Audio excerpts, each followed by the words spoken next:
ਤੇਰੇ ਕਵਣ ਕਵਣ ਗੁਣ ਕਹਿ ਕਹਿ ਗਾਵਾਂ। ਤੂੰ ਸਾਹਿਬ ਗੁਣੀ ਨਿਦਾਨਾ। ਤੁਮਰੀ ਮਹਿਮਾ ਵਰਣ ਨਾ ਸਾਕੋਂ।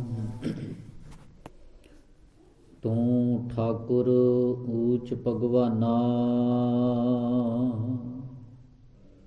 ਤੁਮਰੀ ਮਹਿਮਾ ਵਰਣ ਨਾ ਸਾਕੋਂ। ਤੂੰ ਠਾਕੁਰ ਊਚ ਭਗਵਾਨਾ। ਧੰਨ ਵਾਹਿਗੁਰੂ ਸਾਹਿਬ ਜੀਓ। ਫਲ ਗੁਣ ਆਨੰਦ ਉਪਾਰਜਨਾ। ਹਰ ਸਜਣ ਪ੍ਰਗਟ ਆਏ। ਸੰਤ ਸਹਾਈ RAM ਕੇ। ਕਰ ਕਿਰਪਾ ਦੀਆ ਮਿਲਾਏ। ਸੇਜ ਸੁਹਾਵੀ ਸਰਬ ਸੁਖ। ਹੁਣ ਦੁਖਾਂ ਨਾਹੀ ਜਾਏ। ਇਛ ਪੁੰਨੀ ਵਡ ਭਾਗਣੀ। ਵਰ ਪਾਇਆ ਹਰ ਰਾਏ। ਮਿਲ ਸਹੀਆਂ ਮੰਗਲ ਗਾਵਈ। ਗੀਤ ਗੋਬਿੰਦ ਅਲਾਏ। ਹਰ ਜਿਹਾ ਅਵਰ ਨਾ ਦਿਸਈ। ਕੋਈ ਦੂਜਾ ਲਵੈ ਨਾ ਲਾਏ। ਹਲਤ ਪਲਤ ਸਵਾਰਿਓਣ। ਨਿਹਚਲ ਦਿੱਤੀਨ ਜਾਏ। ਸੰਸਾਰ ਸਾਗਰ ਤੇ ਰਖਿਅਨ। ਬਹੁੜ ਨਾ ਜਨਮੈ ਧਾਏ। ਜਿਹਵਾ ਏਕ ਅਨੇਕ ਗੁਣ। ਤਰੇ ਨਾਨਕ ਚਰਣੀ ਪਾਏ। ਫਲ ਗੁਣ ਨਿਤ ਸਲਾਹੀਐ। ਜਿਸਨੋ ਤਿਲ ਨਾ ਤਮਾਏ। ਜਿਨ ਜਿਨ ਨਾਮ ਧਿਆਇਆ। ਤਿਨ ਕੇ ਕਾਜ ਸਰੇ। ਹਰ ਗੁਰ ਪੂਰਾ ਅਰਾਧਿਆ। ਦਰਗਹ ਸਚ ਖਰੇ। ਪ੍ਰੇਮ ਭਗਤ ਤਿਨ ਪਾਈਆ। ਬਿਖਿਆ ਨਾਹਿ ਜਰੇ। ਕੂੜ ਗਏ ਦੁਬਦਾ ਨਸੀ। ਪੂਰਨ ਸਚ ਭਰੇ। ਪਾਰ ਬ੍ਰਹਮ ਪ੍ਰਭ ਸੇਵੰਦੇ। ਮਨ ਅੰਦਰ ਏਕ ਧਰੇ। ਮਹਾ ਦਿਵਸ ਮੂਰਤ ਭਲੇ। ਜਿਸ ਕੋ ਨਦਰ ਕਰੇ। ਨਾਨਕ ਮੰਗੈ ਦਰਸ਼ ਦਾਨ। ਕਿਰਪਾ ਕਰਹੁ ਹਰੇ। ਮਹਾ ਦਿਵਸ ਮੂਰਤ ਭਲੇ। ਜਿਸ ਕੋ ਨਦਰ ਕਰੇ।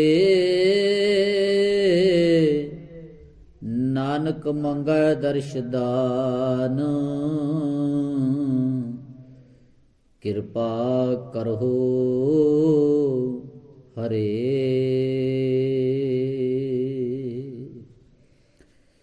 ਜੁਗੋ ਜੁਗ ਅਟਲ। ਚਵਰ ਤਖਤ ਦੇ ਮਾਲਕ।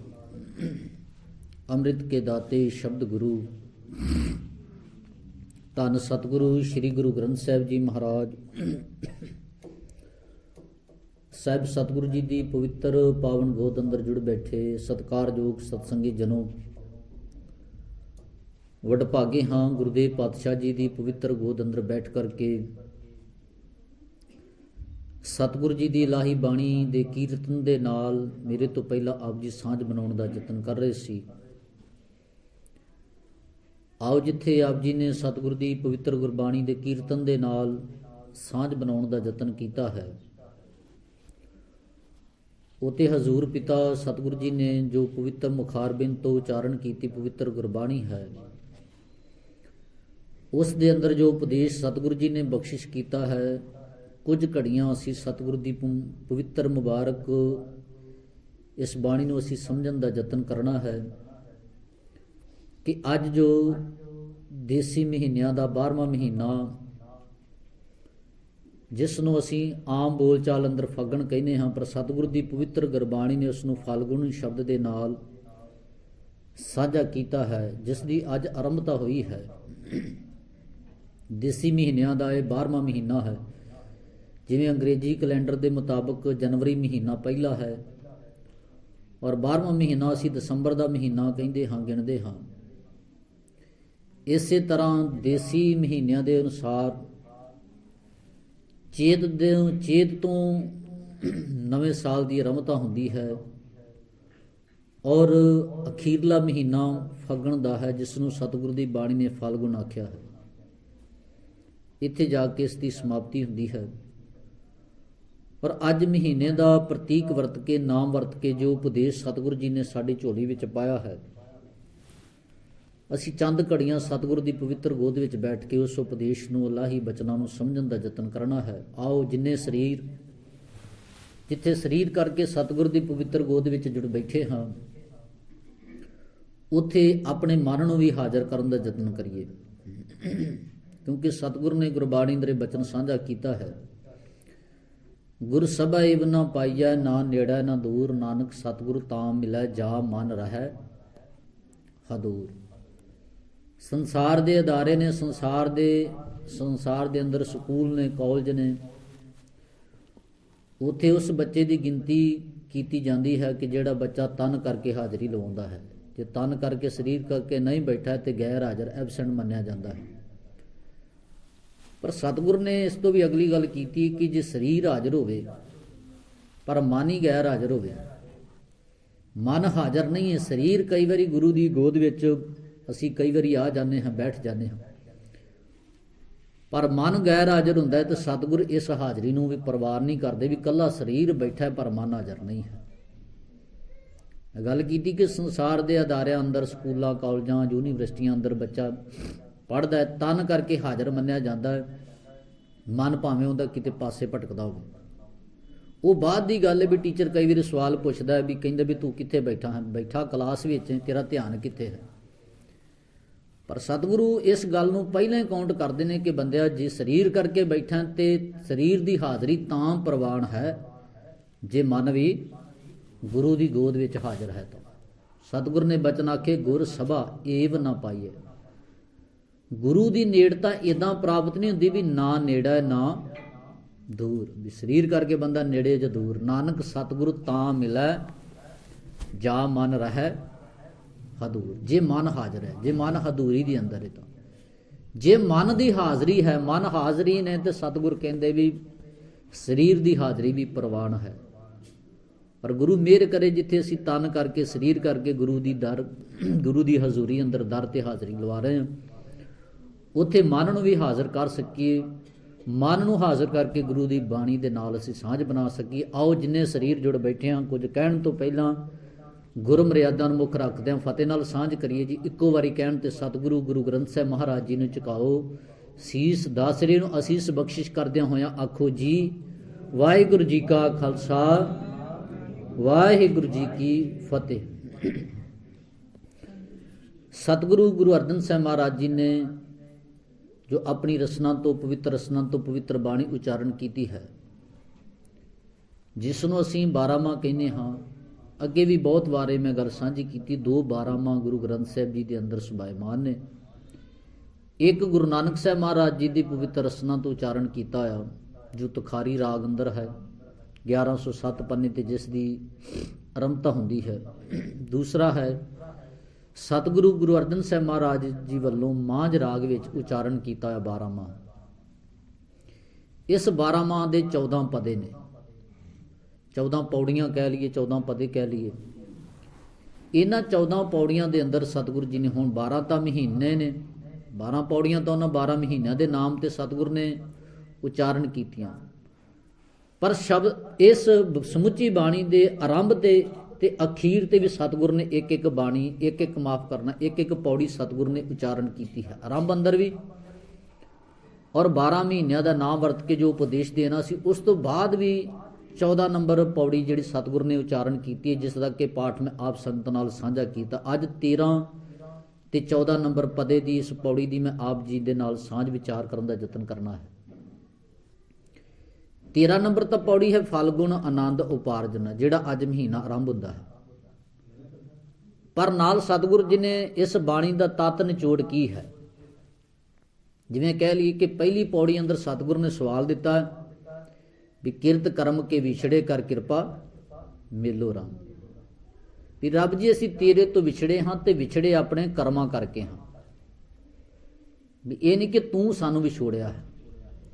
ਅਸੀਂ ਆਪਣੀ ਕਰਨੀ, ਆਪਣੀ ਡਿਡਸ, ਆਪਣੇ ਵਿਚਾਰਾਂ ਕਰਕੇ, ਕਰਮਾਂ ਕਰਕੇ ਤੇਰੇ ਤੋਂ ਦੂਰ ਹੋਏ ਹਾਂ ਦਾਤਾ, ਤੇ ਤੇਰੇ ਤੋਂ ਦੂਰੀ ਦਾ ਕਾਰਨ ਸਾਡੇ ਆਪਣੇ ਕਰਮ ਬਣੇ ਨੇ, ਸਾਡੇ ਆਪਣੇ ਗੁਨਾਹ ਕਹਿ ਲਈਏ, ਕਰਮ ਕਹਿ ਲਈਏ, ਵੀ ਸਾਡੇ ਕਰਮ ਉਦਾਂ ਦੇ ਮਾੜੇ ਸੀ ਵੀ ਅਸੀਂ ਤੇਰੇ ਤੋਂ ਦੂਰ ਹੁੰਦੇ ਗਏ।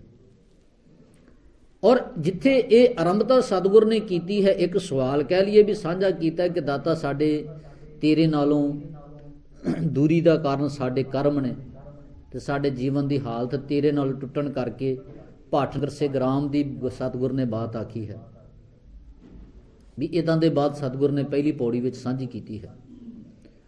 ਔਰ ਅਖੀਰ ਤੇ ਸਤਿਗੁਰ ਨੇ ਜੋ ਵਿਚਾਰ ਸਾਂਝੇ ਕੀਤੇ ਨੇ ਉਹ ਕੀਤੇ ਆ ਵੀ ਜਿਨ ਜਿਨ ਨਾਮ ਧਿਆਇਆ ਤਿਨ ਕੇ ਕਾਜ ਸਰੇ, ਵੀ ਜਿਨ੍ਹਾਂ ਨੇ ਰੱਬ ਜੀ ਨੂੰ ਧਿਆਇਆ ਉਹਨਾਂ ਦੇ ਕਾਰਜ ਸਰ ਗਏ, ਸਾਰੇ ਉਹਨਾਂ ਦੇ ਕਾਜ ਹੋ ਨਿਬੜੇ, ਉਹਨਾਂ ਦੇ ਕਾਰਜ ਪੂਰਨ ਹੋ ਗਏ।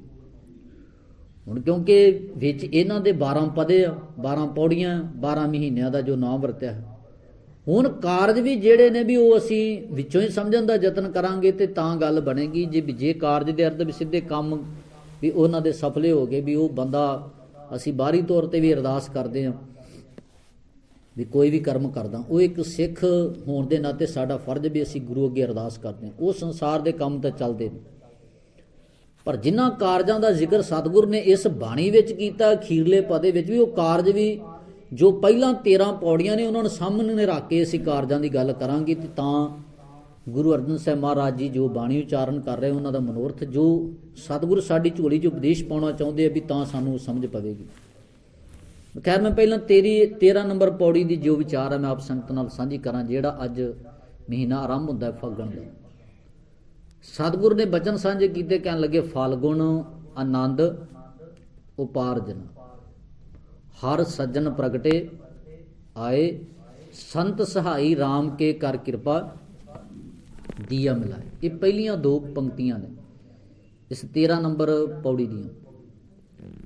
ਹੁਣ ਇੱਥੇ ਆ ਕੇ ਵੀ ਫਲਗੁਣ ਫੱਗਣ ਦੇ ਮਹੀਨੇ ਰਹੇ ਉਪਦੇਸ਼ ਹੈ, ਆਨੰਦ ਉਪਾਰਜਨ, ਕਹਿਣ ਲੱਗੇ ਆਨੰਦ ਜਿਹੜਾ ਹੈ ਉਪਾਰਜਨ ਭਾਵ ਪੈਦਾ ਹੋ ਗਿਆ ਹੈ।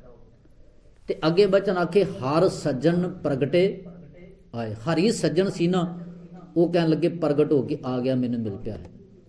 ਹਰ ਸੱਜਣ ਪ੍ਰਗਟ ਹੋ ਗਿਆ, ਵੀ ਆਨੰਦ ਪੈਦਾ ਹੋਇਆ ਤੇ ਹਰੀ ਪ੍ਰਗਟ ਹੋ ਗਿਆ ਜੀਵਨ ਦੇ ਅੰਦਰ। ਹਰ ਸੱਜਣ ਪ੍ਰਗਟੇ ਆਏ, ਤੇ ਇਹ ਪ੍ਰਗਟ ਕਰਨ ਵਿੱਚ, ਇਸ ਆਨੰਦ ਨੂੰ ਪੈਦਾ ਕਰਨ ਵਿੱਚ ਕਹਿਣ ਲੱਗੇ ਸੰਤ ਜਨ, ਗੁਰੂ ਕਹਿਣ ਲੱਗੇ ਸਤ ਸੰਗੀ ਜਨ, ਇਹਨਾਂ ਨੇ ਸਹਾਇਤਾ ਕੀਤੀ ਹੈ ਮੇਰੀ। ਸੰਤ ਸਹਾਈ ਰਾਮ ਕੇ, ਰਾਮ ਦੇ ਸੰਤਾਂ ਨੇ ਭਾਵ ਜਿਹੜੇ ਰੱਬ ਜੀ ਨਾਲ ਜੁੜੇ ਨੇ, ਸਤ ਸੰਗੀ ਨੇ ਜਿਹੜੇ, ਕਹਿਣ ਲੱਗੇ ਜਿਹੜੇ ਜਿਨ੍ਹਾਂ ਨੇ ਗੁਰੂ ਦਾ ਉਪਦੇਸ਼ ਧਾਰਨ ਕਰਕੇ ਜੀਵਨ ਵਿੱਚ ਕਮਾਇਆ, ਉਹਨਾਂ ਸਤ ਸੰਗੀਆਂ ਨੇ, ਰੱਬ ਦੇ ਪਿਆਰਿਆਂ ਨੇ। ਕਹਿਣ ਲੱਗੇ ਸੰਤ ਸਹਾਈ ਰਾਮ ਕੇ, ਜਿਹੜੇ ਰੱਬ ਦੇ ਸੰਤ ਨੇ, ਭਾਵ ਜਿਹੜੇ ਰੱਬ ਜੀ ਦੇ ਨਾਲ ਜੋੜਨ ਵਾਲੇ ਨੇ। ਉਹ ਕੋਈ ਵੀ ਹੋ ਸਕਦਾ। ਹੁਣ ਸੰਤ ਕਿਸੇ ਮਾਫ ਕਰਨਾ ਵੀ ਅਸੀਂ ਬਹੁਤੀ ਵਾਰੀ ਸੰਤ ਲੱਭ ਜਾਂਦਾ, ਅਸੀਂ ਪਹਿਰਾਵੇ ਨਾਲ ਜੁੜ ਜਾਂਦੇ ਹਾਂ। ਗੱਲ ਪਹਿਰਾਵੇ ਦੀ ਨਹੀਂ ਹੈ, ਗੱਲ ਤਾਂ ਉੱਚੀ ਸੁਰਤ ਦੀ ਹੈ। ਉਹ ਕੋਈ ਵੀ ਹੋ ਸਕਦਾ ਹੈ, ਉਹ ਕੰਮ ਕਰਨ ਵਾਲਾ, ਕੋਈ ਬਿਜ਼ਨਸ ਵਪਾਰ ਕਰਨ ਵਾਲਾ ਕੋਈ ਬੰਦਾ ਵੀ ਹੋ ਸਕਦਾ, ਉਹ ਰਕਸ਼ਾ ਚਲਾਉਣ ਵਾਲਾ ਵੀ ਹੋ ਸਕਦਾ, ਸਾਡੇ ਘਰ ਵਿੱਚ ਕੰਮ ਕਰਨ ਵਾਲੀ ਕੋਈ ਔਰਤ ਵੀ ਹੋ ਸਕਦੀ ਹੈ, ਜਿਸ ਦਾ ਜੀਵਨ ਕਿਰਦਾਰ ਉੱਚਾ ਹੈ। ਅਸੀਂ ਜਦੋਂ ਸੰਤ ਲੱਭ ਜਾਉਂਦਾ ਤੇ ਸਾਡੇ ਸਾਹਮਣੇ ਇਮੈਜੀਨੇਸ਼ਨ ਅਸੀਂ ਜਿਹੜਾ ਕਰਦੇ ਹਾਂ ਵੀ ਉਹ ਕਿਸੇ ਲੰਮੇ ਚੋਲੇ ਵਾਲਾ, ਗੋਲ ਪੱਗ ਵਾਲਾ, ਵੀ ਇਦਾਂ ਦੀ ਇਮੈਜੀਨੇਸ਼ਨ ਅਸੀਂ ਕਰਦੇ ਵੀ ਹਾਂ ਵੀ ਇਹ ਸੰਤ ਹੁੰਦਾ ਹੈ। ਹਾਂ ਉਹਨਾਂ ਵਿੱਚ ਵੀ ਹੋ ਸਕਦਾ, ਉਹ ਗੱਲ ਵੱਖਰੀ ਹੈ, ਪਰ ਉਹ ਸਤਿਗੁਰ ਨੇ ਬਾਣੀ ਅੰਦਰ ਬਚਨ ਆਖੇ ਨੇ ਵੀ ਹੈ ਨੇ ਵਿਰਲੇ ਨਾ ਹੀ ਘਣੇ ਫੈਲ ਫਕੜ ਸੰਸਾਰ। ਉਹਨਾਂ ਦੀ ਗਿਣਤੀ ਵਿਰਲਿਆਂ ਵਿੱਚ ਹੁੰਦੀ, ਪਰ ਉਹਨਾਂ ਵਿੱਚੋਂ ਸ਼ਨਾਖਤ ਵਾਲੀ ਅੱਖ ਵੀ ਚਾਹੀਦੀ ਵੀ ਅਸੀਂ ਪਛਾਣ ਕਰ ਸਕੀਏ।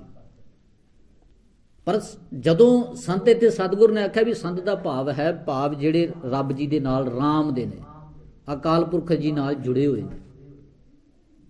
ਭਾਵ ਉਹ ਕੋਈ ਵੀ ਹੋ ਸਕਦਾ, ਕੋਈ ਵੀ ਕਰਮ ਕਰਨ ਵਾਲਾ, ਕੋਈ ਵੀ ਸੰਸਾਰੀ ਤੌਰ ਤੇ, ਕੱਪੜੇ ਭਾਵੇਂ ਪੈਂਟ ਸ਼ਰਟ ਹੀ ਪਾਈ ਹੋਵੇ ਉਹਨਾਂ ਵਿੱਚ ਵੀ ਹੋ ਸਕਦਾ ਹੈ, ਕੋਈ ਵੀ ਹੋ ਸਕਦਾ। ਹੁਣ ਇਹ ਪਹਿਲੀਆਂ ਦੋ ਪੰਕਤੀਆਂ ਨੇ ਸਤਿਗੁਰ ਨੇ ਜਿਹੜੀਆਂ ਉਚਾਰਨ ਕੀਤੀਆਂ ਨੇ।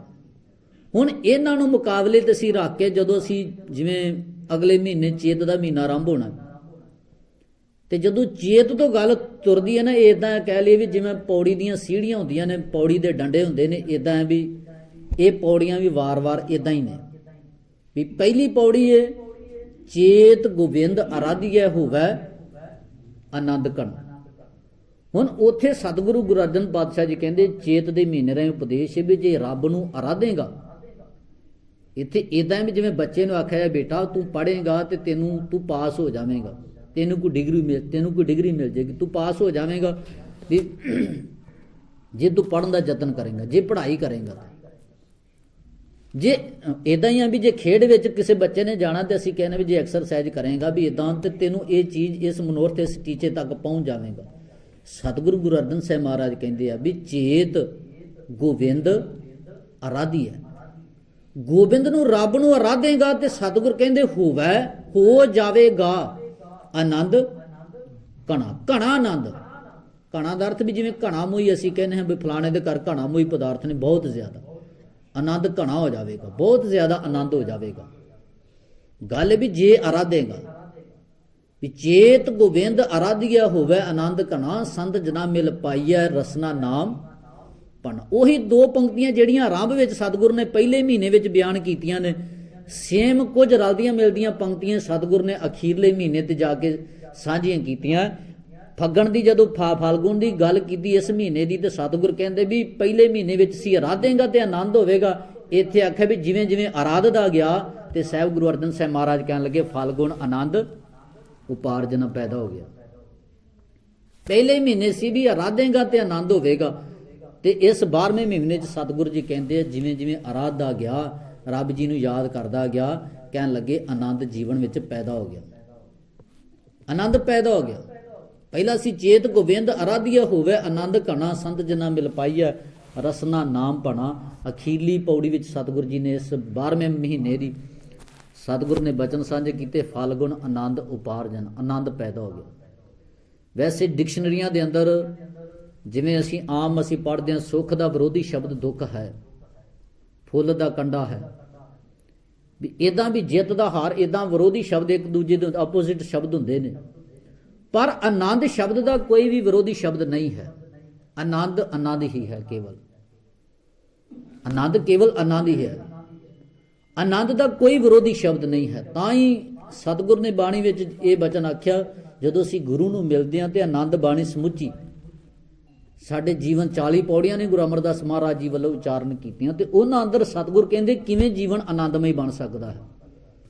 ਹਰ ਬੰਦਾ ਜੀਵਨ ਵਿੱਚੋਂ ਆਨੰਦ ਲੈਣਾ ਚਾਹੁੰਦਾ ਹੈ, ਪਰ ਸਤਿਗੁਰ ਕਹਿੰਦੇ ਆਨੰਦਮਈ ਜੀਵਨ ਕਿਵੇਂ ਬਣ ਸਕਦਾ ਹੈ, ਉਹ 40 ਪੌੜੀਆਂ ਅੰਦਰ ਸਾਹਿਬ ਜੀ ਨੇ ਬਿਆਨ ਕਰਨ ਦਾ ਯਤਨ ਕੀਤਾ ਹੈ।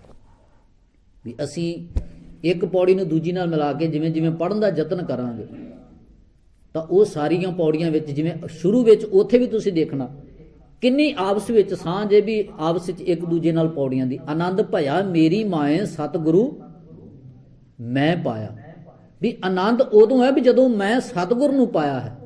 ਤੇ ਅਖੀਰਲੀ ਪੌੜੀ ਵਿੱਚ ਵੀ ਸਤਿਗੁਰ ਨੇ ਬਚਨ ਸਾਂਝੇ ਕੀਤੇ, ਆਨੰਦ ਸੁਣੋ ਵੱਡ ਭਾਗੀ ਹੋ ਸਗਲ ਮਨੋਰਥ ਪੂਰੇ। ਉੱਥੇ ਵੀ ਹੁਣ ਸਾਰੇ ਮਨੋਰਥਾਂ ਦਾ ਜ਼ਿਕਰ ਕੀਤਾ ਵੀ ਸਾਰੇ ਮਨੋਰਥ ਪੂਰੇ ਹੋ ਗਿਆ। ਹੁਣ ਉਹ ਮਨੋਰਥ ਵੀ ਕਿਹੜੇ ਸੀ, ਉਹ 40 ਪੌੜੀਆਂ ਵਿੱਚੋਂ ਲੱਭਣ ਦਾ ਯਤਨ ਕਰਾਂਗੇ। ਇਹ ਨਹੀਂ ਕਿ ਅਸੀਂ ਸੰਸਾਰੀ ਕੰਮਾਂ ਦੀ, ਹਾਂ ਉਹ ਵੱਖਰਾ ਪੱਖ ਵੀ ਜਿਵੇਂ ਅਸੀਂ ਗੁਰੂ ਦਾ ਓਟ ਆਸਰਾ ਲੈ ਕੇ ਚੱਲਦੇ ਹਾਂ, ਸੰਸਾਰ ਦੇ ਕੰਮਾਂ ਵਿੱਚ ਵੀ ਅਸੀਂ ਅਰਦਾਸ ਕਰਦੇ ਹਾਂ, ਦਾਤਾ ਵੀ ਇਹ ਜਿਹੜਾ ਕੰਮ ਅਸੀਂ ਕਰਨ ਲੱਗੇ ਹਾਂ ਤੂੰ ਮਿਹਰ ਕਰੀ ਵੀ ਅਸੀਂ ਇਸ ਕੰਮ ਨੂੰ ਸਫਲਿਆ ਕਰ ਸਕੀਏ, ਵੀ ਤੇਰੇ ਕੋਲੋਂ ਰੋਸ਼ਨੀ ਲੈ ਕੇ, ਤੇਰੇ ਕੋਲੋਂ ਅਗਵਾਈ ਲੈ ਕੇ ਇਸ ਸੰਸਾਰ ਦਾ ਕੰਮ ਆਰੰਭਿਆ, ਤੇ ਇਸ ਕੰਮ ਵਿੱਚ ਵੀ ਤੂੰ ਨਿਰਵਿਘਨਤਾ ਬਖਸ਼ਿਸ਼ ਕਰੀ, ਵੀ ਜਿਹੜਾ ਕੰਮ ਤੇਰੇ ਆਸ਼ੇ ਅਨੁਸਾਰ ਹੋਵੇ। ਨਹੀਂ ਕਿ ਅਰਦਾਸ ਅਸੀਂ ਗੁਰੂ ਕੋਲ ਕਰੀਏ ਤੇ ਕੰਮ ਆਪਣੀ ਮਰਜ਼ੀ ਦਾ ਕਰੀਏ। ਹੁਣ ਉੱਥੇ ਵੀ ਆਨੰਦ ਦੀ ਬਾਤ ਸਤਿਗੁਰ ਨੇ 40 ਪੌੜੀਆਂ ਵਿੱਚ ਬਿਆਨ ਕੀਤੀ ਹੈ। ਖੈਰ ਮੈਂ ਬਹੁਤਾ ਲੰਮਾ ਡਿਟੇਲ ਵਿੱਚ ਨਾ ਜਾਵਾਂ। ਇਸੇ ਆਨੰਦ ਬਾਣੀ ਵਿੱਚ ਸਤਿਗੁਰ ਇਹ ਵੀ ਕਹਿੰਦੇ ਆਨੰਦ ਆਨੰਦ ਸਭ ਕੋ ਕਹੈ ਆਨੰਦ ਗੁਰੂ ਤੇ ਜਾਣਿਆ। ਆਨੰਦ ਤਾਂ ਸਾਰੀ ਦੁਨੀਆ ਕਰਦੀ। ਬੰਦਾ ਰੋਟੀ ਖਾਂਦਾ, ਬੰਦਾ ਕਹਿੰਦਾ ਆਨੰਦ ਆ ਗਿਆ। ਅਸੀਂ ਆਮ ਹੀ ਸਾਡੀ ਜ਼ੁਬਾਨ ਤੇ ਸ਼ਬਦ ਚੜਿਆ ਆਨੰਦ ਆ ਗਿਆ। ਕੁਝ ਖਾਧਾ ਪੀਤਾ, ਬੰਦੇ ਨੂੰ ਸਵਾਦ ਲੱਗਾ, ਬੰਦਾ ਕਹਿੰਦਾ ਆਨੰਦ ਆ ਗਿਆ। ਪਰ ਉਹ ਆਨੰਦ ਵਕਤੀ ਹੈ, ਕੁਝ ਸਮੇਂ ਦਾ ਹੈ। ਕੁਝ ਸਮੇਂ ਦਾ ਆਨੰਦ ਹੈ ਵੀ 2-4 ਘੰਟੇ ਪੈਂਦੇ ਆ। ਜਿਸ ਨੂੰ ਆਖਿਆ ਸੀ ਖਾ ਕੇ ਆਨੰਦ ਆਇਆ, ਫਿਰ ਪੇਟ ਨੂੰ ਭੁੱਖ ਲੱਗਦੀ ਤੇ ਇਹਦਾ ਮਤਲਬ ਉਹ ਪਹਿਲਾ ਆਨੰਦ ਗਵਾਚ ਗਿਆ। ਬੰਦਾ ਕੱਪੜੇ ਪਾਉਂਦਾ ਹੈ ਵੀ ਬੰਦਾ ਕਹਿੰਦਾ ਆਨੰਦ ਆ ਗਿਆ ਵੀ ਐਤਕੀ ਬੜੇ ਵਧੀਆ ਕੱਪੜੇ ਸੀਤੇ ਨੇ। ਕੋਈ ਵੀ ਕੰਮ ਬੰਦਾ ਜਿਹਦੇ ਵਿੱਚ ਬੰਦੇ ਨੂੰ ਕੁਝ ਖੁਸ਼ੀ ਮਹਿਸੂਸ ਹੋਵੇ ਤੇ ਬੰਦਾ ਕਹਿੰਦਾ ਬੜਾ ਆਨੰਦ ਆਇਆ। ਪਰ ਉਹ ਆਨੰਦ ਕੁਝ ਵਕਤੀ ਹੁੰਦੇ ਨੇ, ਕੁਝ ਸਮੇਂ ਦੇ ਹੁੰਦੇ ਨੇ। ਪਰ ਸਤਿਗੁਰੂ ਜੀ ਬਚਨ ਸਾਂਝੇ ਕਰਦੇ ਵੀ ਆਨੰਦ ਸਭ ਕੋਕ ਹੈ। ਸਾਰੇ ਕਹਿੰਦੇ ਆਨੰਦ, ਪਰ ਆਨੰਦ ਗੁਰੂ ਤੇ ਜਾਣੇ। ਪਰ ਅਸਲ ਆਨੰਦ ਕੀ ਹੈ ਵੀ ਗੁਰੂ ਤੋਂ ਜਾਣਿਆ ਜਾਂਦਾ ਹੈ। ਤੇ ਸਾਹਿਬ ਕਹਿਣ ਲੱਗੇ ਜਾਣਿਆ ਆਨੰਦ ਸਦਾ ਗੁਰ ਤੇ ਕਿਰਪਾ ਕਰੇ ਪਿਆਰਿਆ। ਜਿਨ੍ਹਾਂ ਤੇ ਉਸ ਮਾਲਕ ਨੇ ਕਿਰਪਾ ਕੀਤੀ, ਕਹਿਣ ਲੱਗੇ ਉਹ ਆਨੰਦ ਨੂੰ ਜਾਣਦੇ ਆ। ਤੇ ਸਤਿਗੁਰੂ ਜੀ ਕਹਿਣ ਲੱਗੇ ਆਨੰਦ ਕੀ ਆ? ਕਰ ਕਿਰਪਾ ਕਿਲਵਿਖ ਕੱਟੇ। ਐਦਾਂ ਆਨੰਦ ਬਣਦਾ ਹੈ ਵੀ ਜਦੋਂ ਜੀਵਨ ਦੇ ਅੰਦਰੋਂ ਗੁਰੂ ਕਿਰਪਾ ਕਰਕੇ ਪਾਪ ਕੱਟ ਦਿੰਦਾ ਹੈ, ਮਾੜੀ ਸੋਚ ਕੱਟ ਦਿੰਦਾ ਇਹਨੇ, ਤੇ ਸਤਿਗੁਰੂ ਕਹਿੰਦੇ ਉਦੋਂ ਆਨੰਦ ਬਣਨਾ ਸ਼ੁਰੂ ਹੁੰਦਾ ਹੈ। ਕਿਲਵਿਖ ਕਹਿੰਦੇ ਆ ਪਾਪਾਂ ਨੂੰ, ਪਾਪਾਂ ਵਾਲੀ ਮਾੜੀ ਮੱਤ ਨੂੰ। ਸਾਹਿਬ ਕਹਿਣ ਲੱਗੇ ਕਰ ਕਿਰਪਾ ਕਿਲਵਿਖ ਕੱਟੇ ਗਿਆਨ ਅੰਜਨ ਸਾਰਿਆ। ਗਿਆਨ ਦਾ ਸੁਰਮਾ ਜਦੋਂ ਗੁਰੂ ਨੇ ਪਾਇਆ, ਸਾਡੀਆਂ ਸੁਰਤ ਦੀਆਂ ਅੱਖਾਂ ਦੇ ਵਿੱਚ ਜਦੋਂ ਗੁਰੂ ਨੇ ਗਿਆਨ ਦਾ ਸੁਰਮਾ ਪਾਇਆ, ਤੇ ਸਤਿਗੁਰੂ ਜੀ ਕਹਿਣ ਲੱਗੇ ਪਾਪ ਔਗਣ ਗੁਨਾਹਾਂ ਵਾਲੀ ਬਿਰਤੀ ਕੱਟੀ ਗਈ ਤੇ ਤਾਂ ਆਨੰਦ ਬਣਦਾ ਹੈ। ਜਦੋਂ ਜੀਵਨ ਵਿੱਚ ਪਾਪ ਹੈ, ਬੰਦਾ ਦੂਜੇ ਦਾ ਮਾੜਾ ਸੋਚ ਰਿਹਾ, ਤੇ ਉਹ ਮਾੜਾ ਸੋਚਦਿਆਂ ਆਨੰਦ ਕਿਵੇਂ ਬਣੇਗਾ? ਕਿਉਂਕਿ ਦੂਜੇ ਨੂੰ ਵੇਖ ਕੇ ਤਾਂ ਬੰਦਾ ਝੂਰ ਰਿਹਾ ਹੈ। ਵੀ ਦੂਜੇ ਨੂੰ ਵੇਖ ਕੇ ਬੰਦਾ ਝੂਰ ਰਿਹਾ ਤੇ ਆਨੰਦ ਬਣੇਗਾ ਕਿੱਦਾਂ? ਸਤਿਗੁਰ ਕਹਿੰਦੇ ਕਦੀ ਆਨੰਦ ਨਹੀਂ ਬਣ ਸਕਦਾ ਜਦੋਂ ਬੰਦਾ ਦੂਜੇ ਨੂੰ ਵੇਖ ਕੇ ਦੂਜੇ ਨਾਲ ਕੰਪੈਰੀਜ਼ਨ ਕਰਦਾ, ਤੇ ਬੰਦੇ ਦਾ ਜੀਵਨ ਆਨੰਦਮਈ ਨਹੀਂ ਰਹਿੰਦਾ ਹੈ। ਸਤਿਗੁਰੂ ਜੀ ਕਹਿਣ ਲੱਗੇ ਕਰ ਕਿਰਪਾ ਕਿਲਵਿਖ ਕੱਟੇ ਗਿਆਨ ਅੰਜਨ ਸਾਰਿਆ। ਅੰਦਰੋਂ ਜਿਨ ਕਾ ਮੋਹ ਟੁੱਟਾ ਤਿਨ ਕਾ ਸ਼ਬਦ ਸਚੈ ਸਵਾਰ ਹੈ। ਜਿਨ੍ਹਾਂ ਦਾ ਅੰਦਰੋਂ ਪਾਪਾਂ ਦੇ ਨਾਲ, ਵਿਕਾਰਾਂ ਦੇ ਨਾਲ ਮੋਹ ਟੁੱਟ ਗਿਆ, ਅੰਦਰੋਂ ਜਿਨ ਕਾ ਮੋਹ ਟੁੱਟਾ ਤਿਨ ਕਾ ਸ਼ਬਦ ਸੱਚਾ। ਉਹਨਾਂ ਦੇ ਸ਼ਬਦ ਨੂੰ, ਉਹਨਾਂ ਦੀ ਬੋਲ ਬਾਣੀ ਨੂੰ ਉਸ ਮਾਲਕ ਸੱਚੇ ਨੇ ਸਵਾਰ ਦਿੱਤਾ ਹੈ।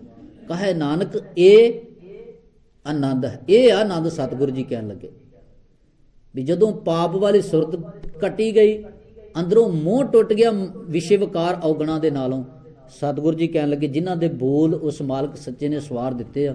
ਸਾਹਿਬ ਕਹਿਣ ਲੱਗੇ ਕਹੇ ਨਾਨਕ ਇਹ ਆਨੰਦ ਹੈ, ਆਨੰਦ ਗੁਰੂ ਤੇ ਜਾਣਿਆ। ਇਹ ਆਨੰਦ ਤੇ ਇਹ ਗੁਰੂ ਤੋਂ ਇਦਾਂ ਦਾ ਆਨੰਦ ਮਿਲਦਾ ਹੈ। ਉਦਾਂ ਸਤਿਗੁਰੂ ਕਹਿੰਦੇ ਸਾਰੀ ਦੁਨੀਆ ਆਨੰਦ ਕਹਿੰਦੀ ਹੈ।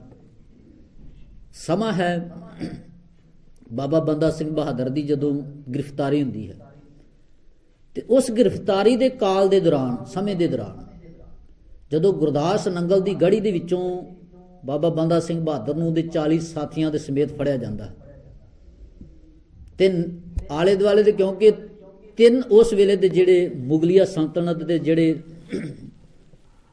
ਉਸ ਵੇਲੇ ਰਾਜ ਭਾਗ ਤੇ ਬੈਠੇ, ਉਹਨਾਂ ਤਿੰਨਾਂ ਨੂੰ ਜਿਹੜੀ ਵੀ ਬਾਬਾ ਬੰਦਾ ਸਿੰਘ ਬਹਾਦਰ ਨੇ ਵਕਤ ਪਾਈ ਰੱਖਿਆ ਹੈ। ਭਾਵੇਂ ਸਮਾਂ ਥੋੜਾ ਹੀ ਹੈ। 1708 ਵਿੱਚ ਗੁਰੂ ਕਲਗੀਧਰ ਪਿਤਾ ਬਾਬਾ ਬੰਦਾ ਸਿੰਘ ਬਹਾਦਰ ਨੂੰ ਪੰਜਾਬ ਦੀ ਧਰਤੀ ਵਾਲੇ ਪਾਸੇ ਨੰਦੇੜ ਤੋਂ ਭੇਜਦੇ ਨੇ, ਤੇ ਇਧਰ ਆ ਕੇ ਬਾਬਾ ਬੰਦਾ ਸਿੰਘ ਬਹਾਦਰ 1710 ਵਿੱਚ ਸਰਹੰਦ ਦੀ ਇੱਟ ਨਾਲ ਇੱਟ ਖੜਕਾ ਦਿੰਦਾ।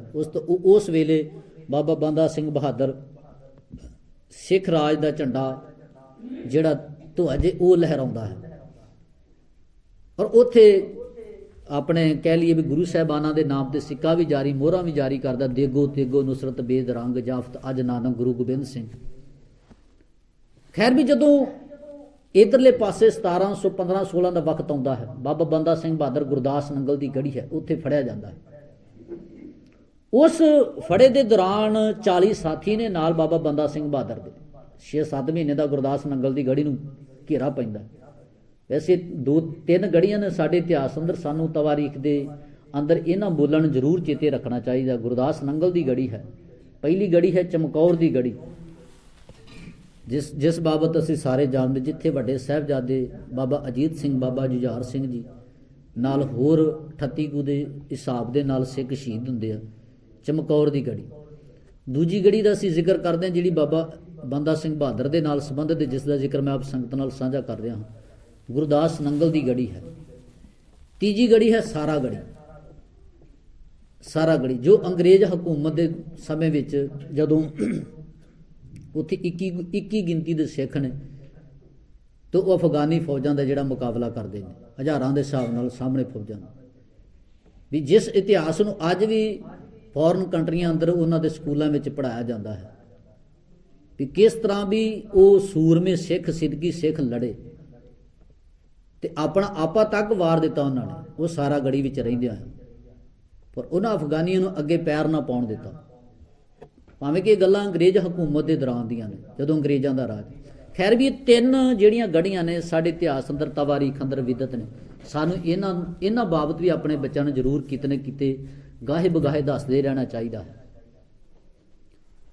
ਇੱਥੇ ਹੁਣ ਜਦੋਂ ਗੁਰਦਾਸ ਨੰਗਲ ਦੀ ਗੜੀ ਵਿੱਚ 6-7 ਮਹੀਨੇ ਦਾ ਲੰਮਾ ਘੇਰਾ ਪਿਆ ਹੈ ਅਖੀਰ 40 ਸਿੱਖ ਬਾਬਾ ਬੰਦਾ ਸਿੰਘ ਬਹਾਦਰ ਨਾਲ ਫੜੇ ਜਾਂਦੇ ਆ ਤੇ ਜਿਹੜੇ ਫੜਨ ਵਾਲੇ ਆ ਫਰਕਸ਼ੀਅਰ ਬਾਦਸ਼ਾਹ ਉਸ ਵੇਲੇ ਦਾ ਉਹਨਾਂ ਨੇ ਸੋਚਿਆ ਵੀ ਬੜੇ ਘੱਟ ਨੇ ਆਲੇ ਦੁਆਲੇ ਜਿਹੜੇ 40 ਕੁ ਸਿੰਘ 6-7 ਮਹੀਨੇ ਦਾ ਘੇਰਾ ਤਾਂ ਅਸੀਂ ਸਰਕਾਰ ਨੂੰ ਜਾ ਕੇ ਫਰਕਸ਼ੀਅਰ ਨੂੰ ਕੀ ਮੂੰਹ ਖਾਵਾਂਗੇ ਵੀ 6-7 ਮਹੀਨੇ ਦਾ ਘੇਰਾ ਤੇ ਸਾਰੇ 40 ਸਿੱਖ ਫੜੇ ਕੀ ਕੀਤਾ ਗਿਆ ਵੀ ਆਲੇ ਦੁਆਲੇ ਤੋਂ ਸਿੱਖ ਫੜ ਲੈ ਗਏ ਜਿਹੜੇ ਕੋਈ ਹੋਰ ਕੀਤਾ ਵਿਹਾਰ ਕੰਮ ਕਰਦੇ ਸੀ ਕੋਈ ਵੀ ਕੰਮ ਕਰਨ ਵਾਲਾ ਸਿੱਖ ਹੋਣਾ ਚਾਹੀਦਾ ਆਲੇ ਦੁਆਲੇ ਤੋਂ 700 ਸਿੱਖ ਹੋਰ ਫੜਿਆ ਗਿਆ ਤੇ 740 ਦੀ ਗਿਣਤੀ ਕਰਕੇ ਉਹਨਾਂ ਨੂੰ ਗੁਰਦਾਸ ਨੰਗਲ ਦੀ ਗੜੀ ਤੋਂ ਦਿੱਲੀ ਵਾਲੇ ਪਾਸੇ ਤੋਰਿਆ ਗਿਆ ਜਲੂਸ ਦੀ ਸ਼ਕਲ ਵਿੱਚ ਬਾਬਾ ਬੰਦਾ ਸਿੰਘ ਬਹਾਦਰ ਨੂੰ ਬੜੇ ਭੱਦੇ ਕੱਪੜੇ ਪਹਿਨਾਏ ਗਏ ਪਿੰਜਰੇ ਵਿੱਚ ਬੰਦ ਕੀਤਾ ਗਿਆ ਵੀ ਕਿਤੇ ਉਹਨਾਂ ਦੇ ਮਨ ਵਿੱਚ ਸੀ ਕਿ ਬਾਬਾ ਬੰਦਾ ਸਿੰਘ ਬਹਾਦਰ ਕੁਝ ਕਰਾਮਾਤੀ ਟੈਪ ਦਾ ਬੰਦਾ ਹੈ ਵੀ ਕਿਤੇ ਕਰਾਮਾਤ ਵਿਖਾ ਕੇ ਕਿਤੇ ਉੱਥੋਂ ਨਿਕਲ ਨਾ ਜਾਵੇ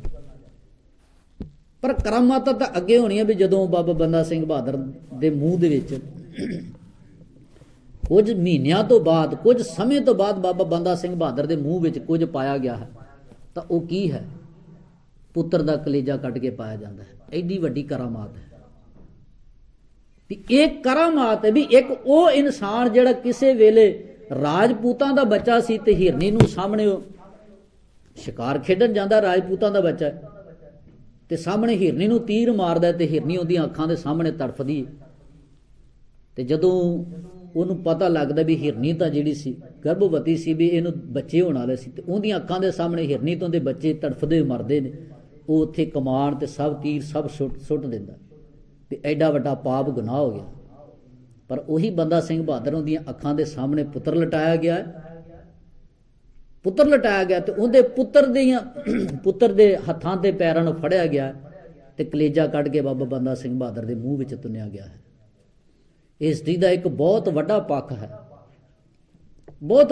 ਹੈ ਵੀ ਉਹ ਹੁਣ ਕੁਝ ਸਮੇਂ ਤੋਂ ਬਾਅਦ ਉਹਦੇ ਮੂੰਹ ਵਿੱਚ ਕੁਝ ਖਾਣ ਨੂੰ ਦਿੱਤਾ ਗਿਆ ਤੇ ਪੁੱਤਰ ਦਾ ਕਲੇਜਾ ਹੈ ਤੇ ਉਹਨੂੰ ਪੁੱਛਣ ਵਾਲੇ ਜਲਾਦ ਪੁੱਛਦੇ ਵੀ ਤੂੰ ਕਿਦਾਂ ਦਾ ਹੋ ਗਿਆ ਵੀ ਕੋਈ ਸਮਾਂ ਸੀ ਤੇਰਾ ਇਤਿਹਾਸ ਪੜਿਆ ਵੀ ਤੂੰ ਕਿਸੇ ਵੇਲੇ ਵੀ ਹਿਰਨੀ ਦੇ ਬੱਚੇ ਤੜਫਦੇ ਹਿਰਨੀ ਮਰਦੀ ਆ ਤੇ ਤੂੰ ਹਥਿਆਰ ਸੁੱਟ ਦੇਣਾ ਤੇ ਅੱਜ ਕੀ ਗੱਲ ਤੇਰੀਆਂ ਅੱਖਾਂ ਦੇ ਸਾਹਮਣੇ ਤੇਰਾ ਪੁੱਤਰ ਕੁਰਬਾਨ ਹੋ ਰਿਹਾ ਉਹਦਾ ਕਲੇਜਾ ਕੱਢ ਕੇ ਤੇਰੇ ਮੂੰਹ ਵਿੱਚ ਪਾਇਆ ਜਾ ਰਿਹਾ ਵੀ ਤੂੰ ਅੱਜ ਡੋਲਦਾ ਕਿਉਂ ਨਹੀਂ ਹੈ ਉਹ ਕਹਿੰਦੇ ਵੀ ਉਸ ਵੇਲੇ ਮੈਂ ਕਿਸੇ ਹੋਰ ਦਾ ਸ਼ਾਗਿਰਦ ਸੀ ਹੁਣ ਮੈਨੂੰ ਮੁਰਸ਼ਦ ਕਾਮਲ ਗੁਰੂ ਮਿਲਿਆ ਜਿਸ ਨੇ ਮੈਨੂੰ ਜੀਵਨ ਦੀ ਅਸਲੀਅਤ ਕੁਝ ਦਰਸਾ ਦਿੱਤੀ ਹੈ ਤੇ ਸਭ ਤੋਂ ਛੋਟੀ ਉਮਰ ਦਾ ਸ਼ਹੀਦ ਜਿਹੜਾ ਇਤਿਹਾਸ ਤਵਾਰੀਖ ਅੰਦਰ ਸਾਨੂੰ ਜਿਸ ਦਾ ਨਾਮ ਮਿਲਦਾ ਹਾਲਾਂਕਿ ਹੈ ਤਾਂ ਇਸ ਤੋਂ ਵੀ ਛੋਟੀ ਉਮਰਾਂ ਦੇ ਜਦੋਂ ਮੀਰ ਮਨੂ ਦਾ ਵੇਲਾ ਹੈ ਤੇ ਉਸ ਵੇਲੇ ਔਰਤਾਂ ਜਿਹੜੀਆਂ ਬੀਬੀਆਂ ਨੇ ਗੁਰਸਿੱਖ ਬੀਬੀਆਂ ਨੇ ਉਹਨਾਂ ਦੇ ਬੱਚੇ ਦੁੱਧ ਚੁੰਗਦੇ ਬੱਚੇ ਤਾਂ ਨੂੰ ਸੁੱਟ ਕੇ ਤੇ ਥੱਲੇ ਨੇਜਿਆਂ ਦੇ ਵਿੱਚ ਉੱਪਰ ਟੰਗੇ ਜਾਂਦੇ ਨੇ ਪਰ ਉਹਨਾਂ ਦੇ ਨਾਮ ਨਹੀਂ ਮਿਲਦੇ ਨੇ ਉਹਨਾਂ ਦੇ ਨਾਮ ਤਵਾਰੀਖ ਨੇ ਸੰਭਾਲੇ ਨਹੀਂ ਨੇ ਪਰ ਜਿਸ ਦਾ ਨਾਮ ਸਾਨੂੰ ਸਭ ਤੋਂ ਛੋਟੀ ਉਮਰ ਦਾ ਸਿੱਖ ਇਤਿਹਾਸ ਤਵਾਰੀਖ ਦੇ ਅੰਦਰ ਜਿਸ ਦਾ ਨਾਮ ਮਿਲਦਾ ਹੈ ਉਹ ਬਾਬਾ ਬੰਦਾ ਸਿੰਘ ਬਹਾਦਰ ਦਾ ਸੁਪੁੱਤਰ ਹੈ ਬਾਬਾ ਅਜੈ ਸਿੰਘ 4-5 ਸਾਲ ਦੀ ਉਮਰ ਹੈ ਸਭ ਤੋਂ ਛੋਟੀ ਉਮਰ ਦਾ ਸ਼ਹੀਦ ਬਾਬਾ ਅਜੈ ਸਿੰਘ ਹੈ ਵੀ ਜਿਸ ਨੂੰ ਇਤਿਹਾਸ ਨੇ ਆਪਣੀ ਤਵਾਰੀਖ ਦੇ ਉੱਪਰ ਸੰਭਾਲ ਕੇ ਰੱਖਿਆ ਖੈਰ ਮੈਂ ਗੱਲ ਕਰ ਰਿਹਾ ਕਿ ਇਹ ਇੱਕ ਬਹੁਤ ਵੱਡੀ ਕਰਾਮਾਤ ਸੀ ਜਿਹੜੀ ਬਾਬਾ ਬੰਦਾ ਸਿੰਘ ਬਹਾਦਰ ਨੇ ਕਹਿ ਲਈ ਵਿਖਾਈ ਹੈ ਵੀ ਆਪਣੇ ਪੁੱਤਰ ਦਾ ਕਲੇਜਾ ਇਹ ਕਰਾਮਾਤ ਕਿੱਥੋਂ ਮਿਲੀ ਇਹ ਗੁਰੂ ਦੀ ਬਾਣੀ ਇਸ ਸਿਦਕ ਦੇ ਵਿੱਚੋਂ ਕਰਾਮਾਤ ਉਸਨੇ ਇਹ ਵਿਖਾਈ ਹੈ ਵੀ ਸਾਹਮਣੇ ਮਤਲਬ ਇਹ ਗੁਰੂ ਸ਼ਬਦ ਵਿੱਚੋਂ ਉਹਨੂੰ ਐਡਾ ਜੀਵਨ ਮਿਲਿਆ ਵੀ ਆਪਣੇ ਪੁੱਤਰ ਨੂੰ ਸਾਹਮਣੇ ਕੁਰਬਾਨ ਹੁੰਦਾ ਵੇਖ ਕੇ ਉਹਦਾ ਕਲੇਜਾ ਵੀ ਮੂੰਹ ਵਿੱਚ ਪਵਾ ਲੈਂਦਾ ਪਰ ਸਿੱਖੀ ਤੋਂ ਮੂੰਹ ਨਹੀਂ ਮੋੜਦਾ ਖੈਰ ਮੈਂ ਜਿਹੜੀ ਗੱਲ ਕਰ ਰਿਹਾ ਸੀ ਜਦੋਂ ਇਧਰਲੇ ਪਾਸੇ ਤੋਂ ਗੁਰਦਾਸ ਨਗਲ ਤੋਂ ਦਿੱਲੀ ਵਾਲੇ ਪਾਸੇ ਇਹ ਜਥਾ ਰਵਾਨਾ ਹੋ ਰਿਹਾ ਜਥਾ ਰਵਾਨਾ ਜਲੂਸ ਦੀ ਸ਼ਕਲ ਵਿੱਚ। ਕਹਿਣ ਲੱਗੇ ਰਾਹ ਵਿੱਚ ਜਾਂਦਿਆਂ ਇੱਕ ਕਿਰਵਨ ਨਾਂ ਦਾ ਅੰਗਰੇਜ਼ ਹੈ, ਕਹਿੰਦੇ ਉਹਨੇ ਜਦੋਂ ਤੱਕਿਆ, ਗੱਲ ਮੈਂ ਆਨੰਦ ਦੀ ਕਰ ਰਿਹਾ ਹਾਂ, ਆਨੰਦ ਆਨੰਦ ਸਭ ਕੋ ਕਹਿ ਆਨੰਦ ਗੁਰੂ ਤੇ ਜਾਣੇ। ਹੁਣ ਕਿੰਨੇ ਸਮੇਂ ਦੇ ਭੁੱਖੇ ਭਾਣੇ ਸਿੱਖ ਨੇ ਤੇ ਇੱਕ ਜਲੂਸ ਦੀ ਸ਼ਕਲ ਦੇ ਵਿੱਚ ਭੱਦੇ ਕੱਪੜੇ ਪਹਿਨਾਏ ਗਏ ਨੇ ਉਹਨਾਂ ਨੂੰ, ਤੇ ਉਹ ਜਾ ਰਹੇ ਨੇ ਦਿੱਲੀ ਵਾਲੇ ਪਾਸੇ, ਜਿੱਥੇ ਉਹਨਾਂ ਨੂੰ ਮੌਤ ਦੇ ਘਾਟ ਉਤਾਰਿਆ ਜਾਣਾ, ਮੌਤ ਦੇ ਘਾਟ। ਹੁਣ ਉਸ ਕਿਰਵਨ ਨਾਂ ਦੇ ਅੰਗਰੇਜ਼ ਨੇ ਕਹਿੰਦੇ ਰਾਹ ਦੇ ਵਿੱਚੋਂ ਤੱਕਿਆ ਹੈ, ਤੇ ਕਹਿੰਦੇ ਉਹਨੇ ਇੱਕ ਸਿੱਖ, ਉਹ ਸਾਰਿਆਂ ਨੂੰ ਤੱਕ ਰਿਹਾ, ਇੱਕ ਸਿੱਖ ਨੂੰ, ਇੱਕ ਸਿੱਖ ਦੇ ਨਾਲ ਉਹਦੀਆਂ ਨਜ਼ਰਾਂ ਮਿਲੀਆਂ ਨੇ, ਤੇ ਇੱਕ ਸਿੱਖ ਨੇ ਕਹਿੰਦੇ ਵੀ ਉਹਨੂੰ ਆਪਣੀ ਭਾਸ਼ਾ ਦੇ ਵਿੱਚ, ਵੀ ਸੈਨਤਾਂ ਦੀ ਵੀ ਭਾਸ਼ਾ ਦੇ ਇਸ਼ਾਰੇ ਦੇ ਨਾਲ ਕਹਿੰਦੇ ਵੀ ਉਹਨੇ ਉਸ ਸਿੱਖ ਨੂੰ ਪੁੱਛਿਆ ਹੈ, ਇਸ਼ਾਰੇ ਨਾਲ ਪੁੱਛ ਰਿਹਾ, ਮੂੰਹ ਤੋਂ ਨਹੀਂ ਬੋਲ ਰਿਹਾ, ਕੇਵਲ ਇਸ਼ਾਰਾ ਹੈ, ਇਸ਼ਾਰੇ ਨਾਲ ਗੱਲ ਕਰ ਰਿਹਾ। ਤੇ ਉਹਦੀ ਗੱਲ ਨੂੰ ਅੱਗੇ ਸਿੱਖ ਨੇ ਉਹਦੇ ਇਸ਼ਾਰੇ ਨੂੰ ਸਮਝਿਆ, ਤੇ ਸਿੱਖ ਨੇ ਵੀ ਇਸ਼ਾਰੇ ਦੇ ਨਾਲ ਉਹਨੂੰ ਕੁਝ ਜਵਾਬ ਦਿੱਤਾ ਹੈ। ਉਹਨੇ ਕਹਿੰਦੇ ਇਸ਼ਾਰਾ ਕੀਤਾ ਹੈ, ਤੇ ਉਸ ਸਿੱਖ ਨੇ ਇਸ਼ਾਰੇ ਨੂੰ ਸਮਝਿਆ ਹੈ, ਤੇ ਇਸ਼ਾਰੇ ਵਿੱਚ ਉਹਦੇ ਬੋਲ ਕੀ ਸੀ? ਕਿਰਵਨ ਨਾਂ ਦੇ ਅੰਗਰੇਜ਼ ਨੇ ਉਹਨੇ ਆਖਿਆ ਵੀ ਇਹ ਜਿਹੜੀ ਘੜੀ ਹੈ ਵੀ ਤੁਹਾਨੂੰ ਕਿਦਾਂ ਦੀ ਜਲੂਸ ਦੀ ਸ਼ਕਲ ਵਿੱਚ ਲਿਜਾਇਆ ਜਾ ਰਿਹਾ ਹੈ, ਤੁਹਾਨੂੰ ਉੱਥੇ ਜਾ ਕੇ ਮੌਤ ਦੇ ਘਾਟ ਉਤਾਰ ਦਿੱਤਾ ਜਾਣਾ, ਵੀ ਇਸ ਘੜੀ ਵਿੱਚ ਤੁਸੀਂ ਆਪਣੇ ਆਪ ਨੂੰ ਕਿਦਾਂ ਦਾ ਮਹਿਸੂਸ ਕਰਦੇ ਹੋ, ਇਸ ਘੜੀ ਵਿੱਚ ਕਿਦਾਂ ਦਾ ਤੁਸੀਂ ਆਪਣੇ ਆਪ ਨੂੰ ਮਹਿਸੂਸ ਕਰਦੇ? ਇਸ਼ਾਰੇ ਦੇ ਨਾਲ ਪੁੱਛਿਆ, ਤੇ ਕਹਿੰਦੇ ਉਸ ਸਿੱਖ ਨੇ ਆਪਣੇ ਮੱਥੇ ਨਾਲ ਹੱਥ ਲਾ ਕੇ ਤਾਂ ਨੂੰ ਕੀਤਾ ਵੀ ਉਹਦੀ ਰਜ਼ਾ ਵਿੱਚ ਇਹ ਵੀ ਜਿਹੜੀ ਘੜੀ ਨੇ ਖੁਸ਼ ਨਸੀਬਾਂ ਨੂੰ ਮਿਲਦੀ ਹੈ। ਇਹ ਕਿਰਵਨ ਨਾਂ ਦੇ ਅੰਗਰੇਜ਼ ਨੇ ਲਿਖਿਆ ਵੀ ਉਹਨੇ ਆਖਿਆ ਵੀ ਮੈਂ ਉਹਦੇ ਇਸ਼ਾਰੇ ਨੂੰ ਸਮਝਿਆ, ਤੇ ਉਹਨੇ ਮੱਥੇ ਨੂੰ ਹੱਥ ਲਾ ਕੇ ਤਾਂ ਨੂੰ ਕੀਤਾ ਵੀ ਉਹਦੀ ਘੜੀ ਵਿੱਚ, ਉਹਦੀ ਰਜ਼ਾ ਵਿੱਚ ਇਦਾਂ ਦੀ ਘੜੀ ਵੀ ਖੁਸ਼ ਨਸੀਬਾਂ ਨੂੰ ਮਿਲਦੀ ਹੈ। ਹੁਣ ਖੁਸ਼ੀ ਕਿਸ ਚੀਜ਼ ਦੀ ਹੈ? ਉਹ ਕੈਸਾ ਆਨੰਦ ਹੈ ਜੀਵਨ ਵਿੱਚ? ਪਤਾ ਹੈ ਵੀ ਸਾਹਮਣੇ ਜਿੱਥੇ ਲਿਜਾਇਆ ਜਾ ਰਿਹਾ ਉੱਥੇ ਮੌਤ ਦੇ ਘਾਟ ਉਤਾਰ ਦਿੱਤਾ ਜਾਣਾ ਹੈ, ਪਰ ਖੁਸ਼ੀ ਆਨੰਦ ਕਿਸ ਚੀਜ਼ ਦਾ? ਇਹ ਉਹ ਆਨੰਦ ਹੈ ਜਿਸ ਬਾਬਤ ਸਤਿਗੁਰੂ ਇੱਥੇ ਕਹਿ ਰਹੇ ਸੀ, ਆਨੰਦ ਆਨੰਦ ਸਭ ਕੋ ਕਹਿ ਆਨੰਦ ਗੁਰੂ ਤੇ ਜਾਣੇ। आनंद गुरु तो उन्होंने जाना है। जो आशिक हैं शहादत के वो जीना छोड़ देते हैं, खिलौना समझकर जिस्म को खुशी से फोड़ देते हैं। न तख्तो ताज न हुरों की हसरत, खुदा भी दे खुदाई तो वापस मोड़ देते हैं। शहीद की जो मौत है वो कौम की हयात है, हयात तो हयात है वो मौत भी हयात है। हयात कहते अमरत नूं, कहते शहीद की मौत अगे अपन पीढ़ियां वास्ते अमरत होया करती है, उन्होंने जीवन दान दिया करती है। उन्होंने दे सोहले गा के साडे खून खोलदा भी उन्होंने इन्ना कुछ कीता, अपना सिर तक वार दिता, अपना सिर तक वार दिता किस वास्ते? सानू सरदारियां देन खातर।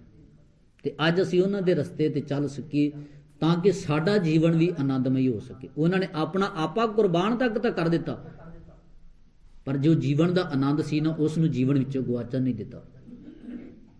गुरु गोबिंद सिंह महाराज नूं बहादुर शाह पुछदा है, बहादुर शाह पुछदा जदों मिलनी हुंदी है ना भी तुहाडे राह विच बड़े कठिन भी आए, कठिन रस्ते भी आए, सुख भी आए, दुख भी आए, तुसीं इन्हां सारियां रस्तियां नूं किवें बतीत कीता?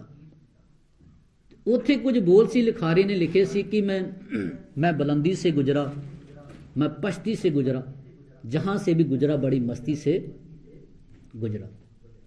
भी जिथों भी मैं गुजरिया ना, भावें वो सुख सी, भावें वो आनंदपुर साहब सी, आनंदपुर साहब के किले होण, भावें प्रसादी हाथी होण, कुछ भी कोल होवे, कहन लगे जिथों भी मैं गुजरिया ना बड़ी मस्ती नाल गुजरिया। ते भावें दूजा पासा है जीवन का दुख वाला पासा भी आ भी पुत्रां दीयां लाशां ने सामने, ते उथों भी जे मैं गुजरिया ना तो बड़ी मस्ती दे नाल गुजरिया। मैं बुलंदी से गुजरा, मैं पश्ती से गुजरा, जहां से भी गुजरा बड़ी मस्ती से गुजरा। ये मस्ती है, ये आनंद है जीवन का। कुछ भी अखां दे सामने आया है, भावें मुसीबत दीयां घड़ियां भी आईयां ने, भावें सुख ने, भावें दुख ने, भी एक मस्ती दी चाल है। खैर गुरु बख्शिश करे, मैं गल आनंद की करदे हाँ भी ये आनंद विच गुरु है, तो उसने साडे जीवन नूं आनंदमय कीता है। साडे जीवन भी गुरु आनंद दे नाल भरदा है। आनंद वो अवस्था है जीवन का सुख भी होवे, जीवन का दुख भी होवे, जिथे मन की अवस्था डामाडोल ना होवे, मन फिर भी चढ़दी कला विच रवे, उहनूं गुरु आनंद कहिंदे ने। क्योंकि सुख दा दुख जीवन के दो कह लीए ना भी एक पास दो पासे ने जीवन के, दोनों पासे ने जीवन। तुसीं वेखना जदों गुलाब लगदा है ना, गुलाब सब तो टीसी ते जाके लगदा है, उहदे राह विच पहिलां किन्ने कंडे हुंदे आ। तुसीं देखना टाणी ने जदों पहिलां किन्ने कंडे हुंदे आ, ते उस तो बाद जाके टीसी ते जाके गुलाब दा फुल खिड़दा है। ਵੀ ਉਹਦੇ ਰਸਤੇ ਦੇ ਵਿੱਚ ਗੁਲਾਬ ਦੇ ਵਿੱਚ ਕਿੰਨੀਆਂ ਰੁਕਾਵਟਾਂ ਨੇ, ਕਿੰਨੇ ਕੰਡੇ ਨੇ। ਇਦਾਂ ਜੀਵਨ ਵਿੱਚ ਵੀ ਕੰਡੇ ਵੀ ਨੇ, ਕਿਤੇ ਦੁੱਖ ਵੀ ਨੇ, ਕਿਤੇ ਸੁੱਖ ਵੀ ਨੇ, ਕਿਤੇ ਕੰਡੇ ਨੇ, ਕਿਤੇ ਫੁੱਲ ਨੇ। ਇਹ ਜੀਵਨ ਦੇ ਵਿੱਚ ਰਸਤਾ ਚੱਲਦਾ ਹੈ। ਪਰ ਸਤਿਗੁਰ ਕਹਿੰਦੇ ਵੀ ਇਸ ਜੀਵਨ ਨੂੰ ਅਸੀਂ ਗੁਰੂ ਕੋਲ ਆਣ ਕੇ ਇਹ ਅਰਦਾਸ ਹੀ ਨਾ ਕੇਵਲ ਕਰੀਏ, ਮਹਾਰਾਜ ਸਾਨੂੰ ਸੁੱਖ ਬਖਸ਼। ਮਹਾਰਾਜ ਅੱਗੇ ਅਰਦਾਸ ਸਾਡੀ ਇਹ ਵਿਦਾਤਾ, ਸੁੱਖ ਹੋਵੇ ਦੁੱਖ ਹੋਵੇ, ਜੀਵਨ ਦੀ ਅਵਸਥਾ ਐਸੀ ਬਖਸ਼ੀ ਕਿ ਮੈਂ ਚੜ੍ਹਦੀਆਂ ਕਲਾਂ ਵਿੱਚ ਉਸ ਨੂੰ ਬਤੀਤ ਕਰ ਸਕਾਂ। ਕਿਉਂਕਿ ਇਹ ਤਾਂ ਤਵਾਰੀਖ, ਇਹ ਤਾਂ ਇਤਿਹਾਸ ਹੈ ਸਾਡਾ, ਅਸੀਂ ਉਸ ਇਤਿਹਾਸ ਵਿੱਚੋਂ ਕੁਝ ਸਿੱਖਣ ਦਾ ਯਤਨ ਕਰਦੇ ਹਾਂ। ਖੈਰ, ਮੈਂ ਵਿਸ਼ੇ ਨੂੰ ਸੰਕੋਚਨ ਦਾ ਯਤਨ ਕਰਾਂ। ਸਤਿਗੁਰ ਨੇ ਅੱਜ ਜੋ ਬਚਨ ਸਾਂਝੇ ਕੀਤੇ ਨੇ, ਫਲ ਗੁਣ ਆਨੰਦ ਉਪਾਰਜਨ ਹਰ ਸੱਜਣ ਪ੍ਰਗਟੇ ਆਏ। ਕਹਿਣ ਲੱਗੇ ਫੱਗਣ ਦੇ ਮਹੀਨੇ ਰਹੇ ਸਤਿਗੁਰੂ ਜੀ ਕਹਿਣ ਲੱਗੇ ਆਨੰਦ ਪੈਦਾ ਹੋ ਜਾਂਦਾ ਤੇ ਹਰੀ ਸੱਜਣ ਜੀਵਨ ਵਿੱਚ ਪ੍ਰਗਟ ਹੋ ਜਾਂਦਾ। ਹਰ ਸੱਜਣ, ਹਰੀ ਸੱਜਣ ਪ੍ਰਗਟੇ ਆਏ, ਪ੍ਰਗਟ ਹੋ ਜਾਂਦਾ ਜੀਵਨ ਵਿੱਚ। ਪ੍ਰਗਟ ਉਹ ਚੀਜ਼ ਹੁੰਦੀ ਜਿਹੜੀ ਪਹਿਲਾਂ ਹੋਵੇ। ਜਿਵੇਂ ਲੱਕੜੀ ਦੇ ਵਿੱਚ ਨਾ ਫਰਨੀਚਰ ਪਿਆ ਹੁੰਦਾ ਹੈ, ਕਾਰੀਗਰ ਉਹਨੂੰ ਪ੍ਰਗਟ ਕਰ ਦਿੰਦਾ। ਕਾਰੀਗਰ ਲੱਕੜ ਦੇ ਵਿੱਚ ਹੀ ਹੈ ਨਾ। ਜੇ ਲੱਕੜ ਤੋਂ ਬਿਨਾਂ ਤੁਸੀਂ ਆਖੋ ਵੀ ਕੋਈ ਚੀਜ਼ ਕੁਰਸੀ ਪਈ ਉਹਨੂੰ ਪ੍ਰਗਟ ਕਰ ਸਕੇ, ਨਹੀਂ ਹੁੰਦਾ ਜੇ ਲੱਕੜ ਹੀ ਨਹੀਂ ਹੈ। ਵੀ ਉਹਨੂੰ ਪ੍ਰਗਟ ਕੀਤਾ ਗਿਆ ਹੈ, ਚੀਜ਼ ਨੂੰ ਪ੍ਰਗਟ ਕਰ ਦਿੱਤਾ। ਤੇ ਸਾਡੇ ਜੀਵਨ ਦੇ ਵਿੱਚ ਵੀ ਦੇਵੀ ਗੁਣਾ ਵਾਲਾ ਦੇਵਤਾ ਸੁਭਾਅ ਲੋਕਿਆ ਗੁਰੂ ਉਹਨੂੰ ਪ੍ਰਗਟ ਕਰ ਦਿੰਦਾ ਹੈ। ਤਾਂ ਹੀ ਸਤਿਗੁਰ ਨੇ ਆਖਿਆ ਨਾ, ਬਲਿਹਾਰੀ ਗੁਰੇ ਆਪਣੇ ਦਿਹਾੜੀ ਸਦਵਾਰ ਜਿਨ ਮਾਨਸ ਤੇ ਦੇਵਤੇ ਕੀ। ਇਹਦੇ ਵਿੱਚ ਦੇਵਤਾ ਗੁਰੂ ਨੇ ਘੜ ਦਿੱਤਾ ਹੈ, ਦੇਵੀ ਗੁਣਾ ਵਾਲਾ ਇਹ ਪ੍ਰਗਟ ਕਰ ਦਿੱਤਾ ਹੈ। ਵਿੱਚ ਹੀ ਹਰ ਇੱਕ ਜੀਵਨ ਦੇ ਅੰਦਰ ਸ਼ੈਤਾਨੀਅਤ ਵੀ ਆ ਤੇ ਕਹਿਣ ਲੱਗੇ ਇਨਸਾਨੀਅਤ ਵੀ ਆ। ਵੀ ਜਿਸ ਚੀਜ਼ ਦਾ ਜ਼ੋਰ ਪੈਂਦਾ ਬੰਦੇ ਦੇ ਜੀਵਨ ਵਿੱਚ, ਉਹ ਚੀਜ਼ ਪ੍ਰਗਟ ਹੋ ਜਾਂਦੀ ਹੈ। ਜਿਹੜੀ ਵੀ ਚੀਜ਼ ਪ੍ਰਗਟ ਹੋ ਜਾਂਦੀ। ਹੁਣ ਪੱਥਰ ਦੇ ਵਿੱਚ ਮੂਰਤੀ ਪਈ ਹੈ, ਕਾਰੀਗਰ ਜਿਹੜਾ ਮੂਰਤੀ ਘਾੜਾ ਜਿਹੜਾ ਵੀ ਉਸ ਪੱਥਰ ਦੇ ਵਿੱਚੋਂ ਮੂਰਤੀ ਨੂੰ ਪ੍ਰਗਟ ਕਰ ਦਿੰਦਾ। ਮੂਰਤੀ ਵਿੱਚੋਂ ਵੀ ਪੱਥਰ ਵਿੱਚੋਂ ਮੂਰਤੀ ਨੂੰ ਪ੍ਰਗਟ ਕਰ ਦਿੱਤਾ ਜਾਂਦਾ। ਇਦਾਂ ਸਤਿਗੁਰ ਨੇ ਬਚਨ ਸਾਂਝੇ ਕੀਤੇ ਆ, ਹਰੀ ਪ੍ਰਗਟ ਹੋ ਗਿਆ। ਹਰੀ ਹੈ ਤਾਂ ਪਹਿਲੇ ਹੀ ਸੀ, ਸਭ ਮੈਂ ਜੋਤ ਜੋਤ ਹੈ ਸੋਏ ਤਿਸ ਦੈ ਚਾਨਣ, ਸਭ ਮੈਂ ਚਾਨਣ ਹੋਏ। ਸਤਿਗੁਰ ਕਹਿੰਦੇ ਗੁਰ ਸਾਖੀ ਜੋਤ ਪ੍ਰਗਟ। ਉਹ ਜੋਤ ਪ੍ਰਗਟ ਕਿਵੇਂ ਹੁੰਦੀ ਹੈ? ਗੁਰੂ ਦੀ ਸਿੱਖਿਆ ਦੁਆਰਾ, ਗੁਰੂ ਦੇ ਉਪਦੇਸ਼ ਦੁਆਰਾ। ਸਤਿਗੁਰ ਨੇ ਬਚਨ ਸਾਂਝੇ ਕੀਤੇ, ਹਰ ਸੱਜਣ ਪ੍ਰਗਟੇ ਆਏ। ਹਰੀ ਸੱਜਣ ਪ੍ਰਗਟ ਹੋ ਗਿਆ ਤੇ ਜੀਵਨ ਵਿੱਚ ਆਨੰਦ ਪੈਦਾ ਹੋ ਗਿਆ। ਭਾਵ ਰੱਬ ਜੀ ਦਾ ਜੀਵਨ ਵਿੱਚ ਪ੍ਰਗਟ ਹੋਣਾ ਹੀ ਆਨੰਦ ਦੀ ਨਿਸ਼ਾਨੀ ਹੈ। ਵੀ ਜੀਵਨ ਵਿੱਚ ਆਨੰਦ ਹੈ ਤੇ ਸਮਝ ਲਈਏ ਵੀ ਸਾਡੇ ਜੀਵਨ ਵਿੱਚ ਰੱਬ ਪ੍ਰਗਟ ਹੋ ਗਿਆ ਹੈ। ਹਰ ਸੱਜਣ ਪ੍ਰਗਟੇ ਆਏ, ਸੰਤ ਸਹਾਈ ਰਾਮ ਕੇ ਕਰ ਕਿਰਪਾ ਦਿਆ ਮਿਲਾਏ। ਕਹਿਣ ਲੱਗੇ ਇਸ ਵਿੱਚ ਸਹਾਇਤਾ ਕਿਹਨਾਂ ਨੇ ਕੀਤੀ? ਜਿਹੜੇ ਰਾਮ ਦੇ ਸੰਤ ਨੇ, ਸਤ ਸੰਗੀ ਨੇ। ਕਹਿਣ ਲੱਗੇ ਰੱਬ ਦੇ ਪਿਆਰੇ ਨੇ, ਉਹਨਾਂ ਨੇ ਕਿਰਪਾ ਕੀਤੀ। ਸੰਤ ਸਹਾਈ ਰਾਮ ਕੇ ਕਰ ਕਿਰਪਾ ਦਿਆ ਮਿਲਾਏ। ਉਹਨਾਂ ਨੇ ਕਿਰਪਾ ਕਰਕੇ ਮੈਨੂੰ ਰੱਬ ਨਾਲ ਮਿਲਾ ਦਿੱਤਾ ਹੈ। ਸੰਤ ਬਾਰੇ ਮੈਂ ਪਹਿਲਾਂ ਸਾਂਝਾ ਕਰ ਚੁੱਕਾ। ਗੁਰੂ ਨੂੰ ਵੀ ਬਾਣੀ ਵਿੱਚ ਸੰਤ ਆਖਿਆ ਗਿਆ, ਸਾਧੂ ਵੀ ਆਖਿਆ ਗਿਆ, ਸੰਤ ਵੀ ਆਖਿਆ ਗਿਆ। ਭਾਵ ਵੀ ਇੱਥੇ ਬਹੁਵਚਨ ਰੂਪ ਵਿੱਚ ਸੰਤ ਸਹਾਈ ਰਾਮ ਕੇ। ਰਾਮ ਦੇ ਜਿਹੜੇ ਸੰਤ ਨੇ, ਭਾਵ ਰੱਬ ਜੀ ਨਾਲ ਜੁੜੇ ਨੇ। ਉਹ ਕੋਈ ਵੀ ਹੋ ਸਕਦਾ, ਘਰ ਵਿੱਚ ਮਾਂ, ਸੁਚੱਜੀ ਮਾਂ ਵੀ ਹੋ ਸਕਦੀ, ਜਿਹੜੇ ਆਪਣੇ ਬੱਚਿਆਂ ਨੂੰ, ਧੀਆਂ ਪੁੱਤਾਂ ਨੂੰ ਗੁਰਸਿੱਖੀ ਨਾਲ ਜੋੜ ਦਿੰਦੀ। ਇਹਦਾ ਮਤਲਬ ਉਹ ਸੰਤਤਾਈ ਵਾਲਾ ਇੱਕ ਸੁਭਾਅ ਹੈ ਜਿਹੜਾ ਮਾਂ ਨਿਭਾ ਰਹੀ ਹੈ। ਉਹ ਕੋਈ ਵੀ ਹੋ ਸਕਦਾ ਹੈ। ਸੰਤ ਸਹਾਈ ਰਾਮ ਕੇ ਕਰ ਕਿਰਪਾ ਦਿਆ ਮਿਲਾਏ। ਜਿਹੜੇ ਰਾਮ ਦੇ ਸੰਤ ਸੀ, ਰਾਮ ਰੱਬ ਜੀ ਨਾਲ ਜੁੜੇ ਸੀ, ਉਹਨਾਂ ਨੇ ਕਿਰਪਾ ਕਰਕੇ ਕਹਿਣ ਲੱਗੇ ਉਪਦੇਸ਼ ਸਿੱਖਿਆ ਦੇ ਕੇ ਮੈਨੂੰ ਰੱਬ ਜੀ ਨਾਲ ਮਿਲਾ ਦਿੱਤਾ ਹੈ। ਸਾਹਿਬ ਕਹਿਣ ਲੱਗੇ ਸੇਜ ਸੁਹਾਵੀ ਸਰਬ ਸੁਖ। ਕਹਿਣ ਲੱਗੇ ਹੁਣ ਜੀਵਨ ਦੀ ਸੇਜਾ, ਹਿਰਦੇ ਦੀ ਸੇਜਾ ਸੀ ਨਾ, ਸੁਹਾਵੀ ਸੋਹਣੀ ਹੋ ਗਈ। ਹਿਰਦੇ ਦੀ ਸੇਜ ਹੁਣ ਸੋਹਣੀ ਹੋ ਗਈ। ਤੇ ਜੇ ਹਿਰਦੇ ਦੀ ਸੇਜ ਸੋਹਣੀ ਨਾ ਹੋਏ, ਮਾਫ ਕਰਨਾ, ਤੇ ਬਾਹਰ ਦੀ ਸੇਜਾ, ਬਾਹਰ ਦਾ ਡੰਬਰ ਬੰਦੇ ਨੇ ਬਹੁਤ ਕੀਤਾ ਹੋਵੇ, ਬੈੱਡ ਬੜਾ ਮਹਿੰਗਾ ਹੋਵੇ, ਤੇ ਉਹਦੇ ਤੇ ਵੀ ਨੀਂਦਰਾਂ ਨਹੀਂ ਆਉਂਦੀਆਂ ਨੇ। ਬੰਦੇ ਨੀਂਦ ਨਹੀਂ ਆਉਂਦੀ ਉਹਦੇ ਤੇ, ਬੰਦਾ ਕਰਵਟ ਬਦਲਦੇ ਸਮਾਂ ਲੰਘ ਜਾਂਦਾ। ਕਿਉਂਕਿ ਜੇ ਅੰਦਰੋਂ ਦੁਖੀ ਹੋਵੇ ਨਾ ਬੰਦੇ ਦਾ ਅੰਦਰ, ਤੇ ਮਾਫ ਕਰਨਾ ਵੀ ਬਾਹਰ ਦੀ ਸੇਜਾ ਵੀ ਬੰਦੇ ਨੂੰ ਸੁੱਖ ਨਹੀਂ ਦਿੰਦੀ। ਭਾਵੇਂ ਜਿੰਨਾ ਮਰਜੀ ਮਹਿੰਗਾ ਬੈੱਡ ਤੇ ਜਿੰਨਾ ਮਰਜੀ ਮਹਿੰਗੀਆਂ ਚਾਦਰਾਂ ਉੱਤੇ ਲਿਆ ਕੇ ਵਿਛਾ ਲਵੇ। ਤੇ ਜਿਨ੍ਹਾਂ ਨੂੰ ਨੀਂਦ ਆਉਂਦੀ ਹੈ ਤੇ ਉਹ ਭਾਵੇਂ ਟੁੱਟੀ ਮੰਜੀ ਵੀ ਹੋਵੇ, ਭਾਵੇਂ ਸੱਥਰ ਵੀ ਹੋਣ, ਉੱਥੇ ਵੀ ਭਾਵੇਂ ਜ਼ਮੀਨ ਤੇ ਵੀ ਲੇਟ ਜਾਣ, ਉੱਥੇ ਵੀ ਉਹ ਸੌਂ ਜਾਂਦੇ ਨੇ। ਤੁਸੀਂ ਕੰਮ ਕਰਦੇ ਬੰਦੇ ਨੂੰ ਵੇਖ ਲੈਣਾ, ਇੱਕ ਮੇਰੇ ਵਰਗਾ ਵਿਹਲੜ ਬੰਦਾ ਤੇ ਨੀਂਦ ਨਹੀਂ ਆਉਂਦੀ, ਗੋਲੀਆਂ ਲੈ ਕੇ ਸੌਂਦਾ, ਤੇ ਇੱਕ ਬੰਦਾ ਕੰਮ ਕਰਨ ਵਾਲਾ, ਤੇ ਉਹ ਕੰਮ ਕਰਦਾ ਤੇ ਕਈ ਵਾਰੀ ਉੱਥੇ ਪਿਆ ਹੀ, ਭਾਵੇਂ ਮਿੱਟੀ ਵੀ ਥੱਲੇ ਹੋਵੇ, ਤੁਸੀਂ ਕੰਮ ਕਰਦੇ, ਤੁਸੀਂ ਵੀ ਕੀਤਾ ਤੇ ਥੋੜਾ ਬਾਲਾ ਮੈਂ ਵੀ ਪਹਿਲਾਂ ਕਰਦਾ ਰਿਹਾ। ਵੀ ਕਈ ਵਾਰੀ ਕੰਮ ਕਰਕੇ ਬੰਦਾ ਥੱਕਿਆ ਹੁੰਦਾ ਤੇ ਬੰਦਾ ਜ਼ਮੀਨ ਤੇ ਸੌਂ ਜਾਵੇ, ਉੱਥੇ ਵੀ ਨੀਂਦ ਆ ਜਾਂਦੀ, ਭਾਵੇਂ ਥੱਲੇ ਕੁਝ ਵੀ ਨਾ ਵਿਛਿਆ ਹੋਵੇ। ਕਈ ਵਾਰੀ ਕਿਸਾਨ ਕੰਮ ਕਰਨ ਵੇ, ਕਈ ਵਾਰੀ ਵਟਾਂ ਦੇ ਸੌਂ ਜਾਂਦੇ, ਵੀ ਪਤਾ ਨਹੀਂ ਲੱਗਦਾ, ਬੰਦਾ ਕਹਿੰਦੇ ਨੀਂਦ ਆਈ ਸੀ, ਆਖਿਆ ਚਲੋ ਝੱਟ ਇੱਥੇ ਸੌਂ ਜਾਂਦੇ ਹਾਂ। ਗੱਲ ਦਾ ਤਾਂ ਅੰਦਰ, ਜੇ ਅੰਦਰ ਸਕੂਨ ਹੈ ਤੇ ਬਾਹਰ ਵੀ ਸਤਿਗੁਰੂ ਜੀ ਕਹਿਣ ਲੱਗੇ ਫਿਰ ਆਨੰਦ ਬਣਦਾ ਹੈ।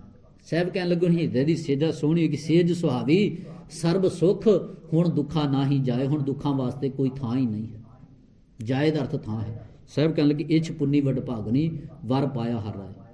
ਮੇਰੀ ਜੀਵਨ ਦੀ ਇੱਛਾ ਪੂਰੀ ਹੋ ਗਈ। ਇਛ ਪੁੰਨੀ ਵਡ ਭਾਗਣੀ, ਮੇਰੀ ਵਡ ਭਾਗਣੀ ਦੀ ਕਹਿਣ ਲੱਗੇ ਇੱਛਾ ਪੁੰਨੀ ਹੋ ਗਈ। ਕੀ ਹੋਇਆ? ਵਰ ਪਾਇਆ, ਮੈਂ ਵਰ ਪਾ ਲਿਆ ਹੈ। ਹਰ ਰਾਏ, ਹਰੀ ਰਾਏ ਉਸ ਅਕਾਲ ਪੁਰਖ ਨੂੰ ਕਹਿਣ ਲੱਗੇ ਮੈਂ ਵਾਰ ਜੀਵਨ ਵਿੱਚ ਪ੍ਰਾਪਤ ਕਰ ਲਿਆ, ਜਿਹੜਾ ਪ੍ਰਗਟ ਹੋ ਗਿਆ ਜੀਵਨ ਵਿੱਚ, ਜਿਸ ਦੇ ਆਉਣ ਕਰਕੇ ਜੀਵਨ ਆਨੰਦ ਹੋ ਗਿਆ। ਮਨ ਚਾਉ ਭਇਆ ਪ੍ਰਭ ਆਗਮ ਸੁਣਿਆ, ਹਰ ਮੰਗਲ ਗਾਓ ਸਖੀ ਗਰੇ ਮੰਦਰ ਬਣੇ। ਮਨ ਵਿੱਚ ਚਾਉ ਪੈਦਾ ਹੋ ਗਿਆ, ਪ੍ਰਭ ਆਗਮ, ਪ੍ਰਭੂ ਦਾ ਆਉਣਾ ਸੁਣਿਆ ਜਦੋਂ ਜੀਵਨ ਵਿੱਚ ਆ ਗਿਆ। ਸਾਹਿਬ ਕਹਿਣ ਲੱਗੇ ਹਰ ਜਿਹਾ ਅਵਰ ਨ ਦਿਸੇ। ਅੱਗੇ ਬਚਨ ਆ ਕੇ ਇਛ ਪੁੰਨੀ ਵਡ ਭਾਗਨੀ ਵਰ ਪਾਇਆ ਹਰ ਰਾਏ, ਮਿਲ ਸਹੀਆਂ ਮੰਗਲ ਗਾਵੇ। ਸਹੀਆਂ ਕਹਿਣ ਲੱਗੇ ਸਹੇਲੀਆਂ, ਮੰਗਲ ਗਾਵੀ ਕਹਿਣ ਲੱਗੇ ਮੰਗਲ ਖੁਸ਼ੀ ਦੇ ਗੀਤ।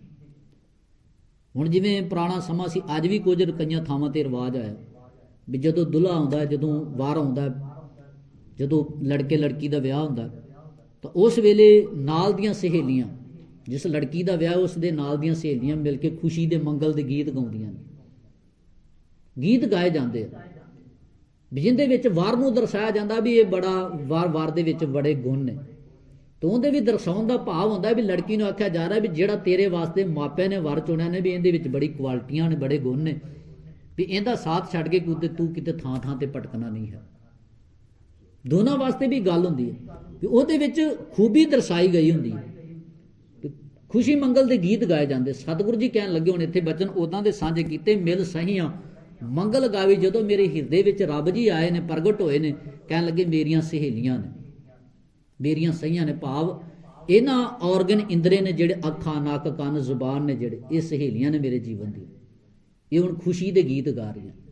ਤੁਸੀਂ ਆਮ ਦੇਖ ਲੈਣਾ ਵੀ ਜਦੋਂ ਬੰਦਾ ਖੁਸ਼ ਹੋਵੇ ਨਾ, ਅੱਖਾਂ ਵਿੱਚ ਵੀ ਖੁਸ਼ੀ ਪ੍ਰਗਟ ਹੋ ਜਾਂਦੀ। ਦੁੱਖ ਹੋਵੇ ਬੰਦੇ ਦੇ ਜੀਵਨ ਵਿੱਚ ਤੇ ਅੱਖਾਂ ਵਿੱਚੋਂ ਵੀ ਪ੍ਰਗਟ ਹੋ ਜਾਂਦਾ।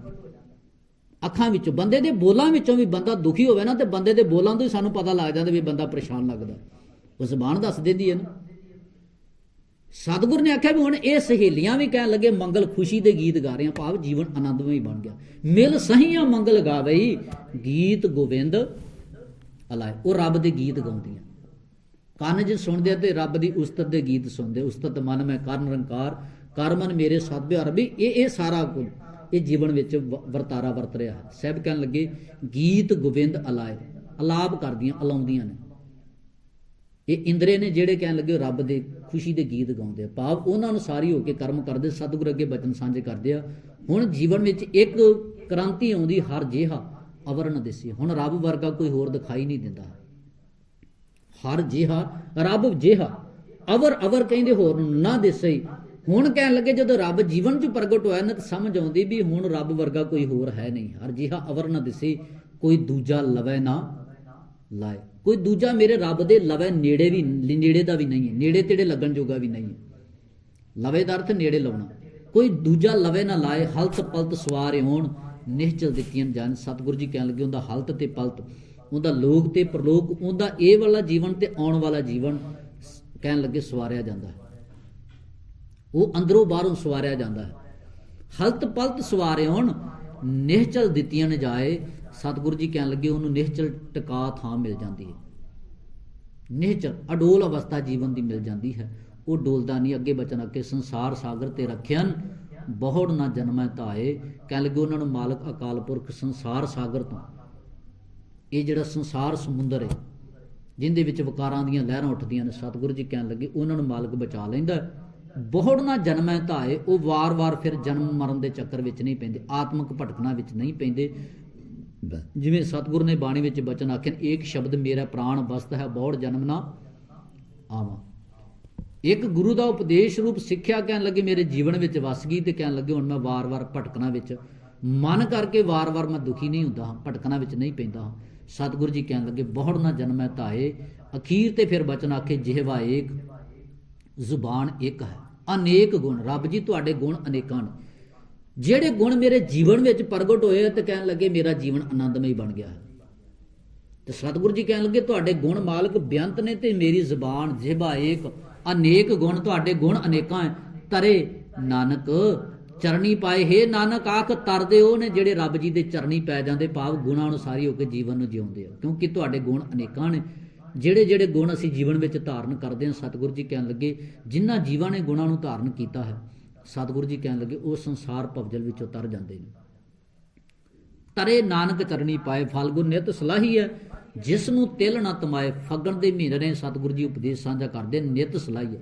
ਉਸ ਰੱਬ ਜੀ ਨੂੰ ਨਿਤ ਹੀ ਸਦਾ ਹੀ ਸਲਾਉਣਾ ਚਾਹੀਦਾ ਹੈ।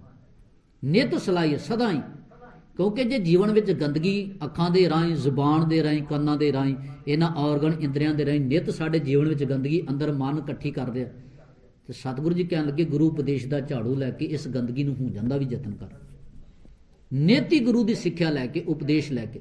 ਇਹ ਨਿਤ ਦਾ ਨੇਮ ਵੀ ਸਾਡਾ ਤਾਂ ਸੀ ਤਾਂ ਕਿ ਜਿਹੜੀ ਗੰਦਗੀ ਨਿਤ ਸਾਡੇ ਜੀਵਨ ਵਿੱਚ ਪੈਂਦੀ ਉਹਨੂੰ ਅਸੀਂ ਸਾਫ਼ ਕਰ ਸਕੀਏ। ਕੋਠੀ ਦੇ ਦਰਵਾਜ਼ੇ ਬਾਰੀਆਂ ਜਿੰਨੇ ਮਰਜ਼ੀ ਘੁੱਟ ਕੇ ਵੀ ਬੰਦ ਕੀਤੇ ਹੋਣ, ਜੋ ਮਰਜ਼ੀ ਬੰਦਾ ਕਰ ਲਏ, ਬੰਦਾ ਫਿਰ ਵੀ ਸਾਲ 6 ਮਹੀਨਿਆਂ ਪਿੱਛੇ ਜਦੋਂ ਖੋਲ੍ਹਦਾ ਘੱਟਾ ਫਿਰ ਵੀ ਦਿਖਾਈ ਦਿੰਦਾ ਹੈ।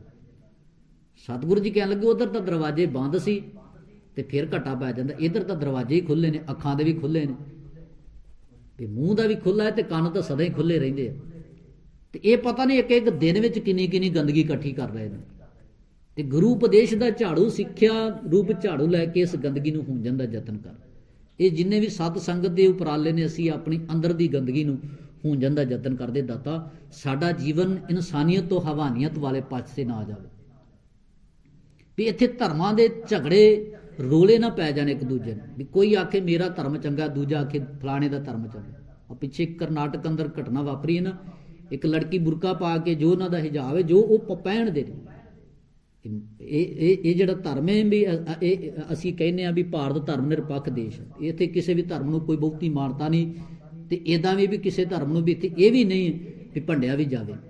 ਹਾਂ ਵੀ ਧਰਮ ਨਿਰਪੱਖ ਸੈਕੂਲਰਿਜ਼ਮ ਹੈ ਇੱਥੇ, ਪਰ ਉਹ ਉੱਥੇ ਕਿੱਦਾਂ ਦਾ ਵੀ ਉੱਥੇ ਜਿਹੜੇ ਨੌਜਵਾਨ ਨੇ ਆਲੇ ਦੁਆਲੇ ਸੋ ਲੜਕੀ ਨੂੰ ਰੋਕਣ ਵਾਲੇ, ਪੜ੍ਹਨ ਜਾ ਰਹੀ, ਇਹ ਖਬਰ ਤੁਸੀਂ ਸਾਰਿਆਂ ਨੇ ਸੁਣੀ ਹੈ ਵੀ ਪੜ੍ਹਨ ਜਾ ਰਹੀ ਤੇ ਉਹਨੂੰ ਧੱਕੇ ਨਾਲ ਆਖਿਆ ਜਾਂਦਾ ਵੀ ਜੈ ਸ਼੍ਰੀ ਰਾਮ ਦੇ ਨਾਅਰੇ ਲਵਾਏ ਜਾਂਦੇ, ਵੀ ਤੁਸੀਂ ਨਾਅਰੇ ਲਵਾ, ਉਹ ਕਹਿੰਦੇ ਵੀ ਤੂੰ ਨਾਅਰੇ ਲਾ, ਉਹ ਅੱਗੋਂ ਕਹਿੰਦੇ ਵੀ ਅੱਲਾਹੂ ਅਕਬਰ।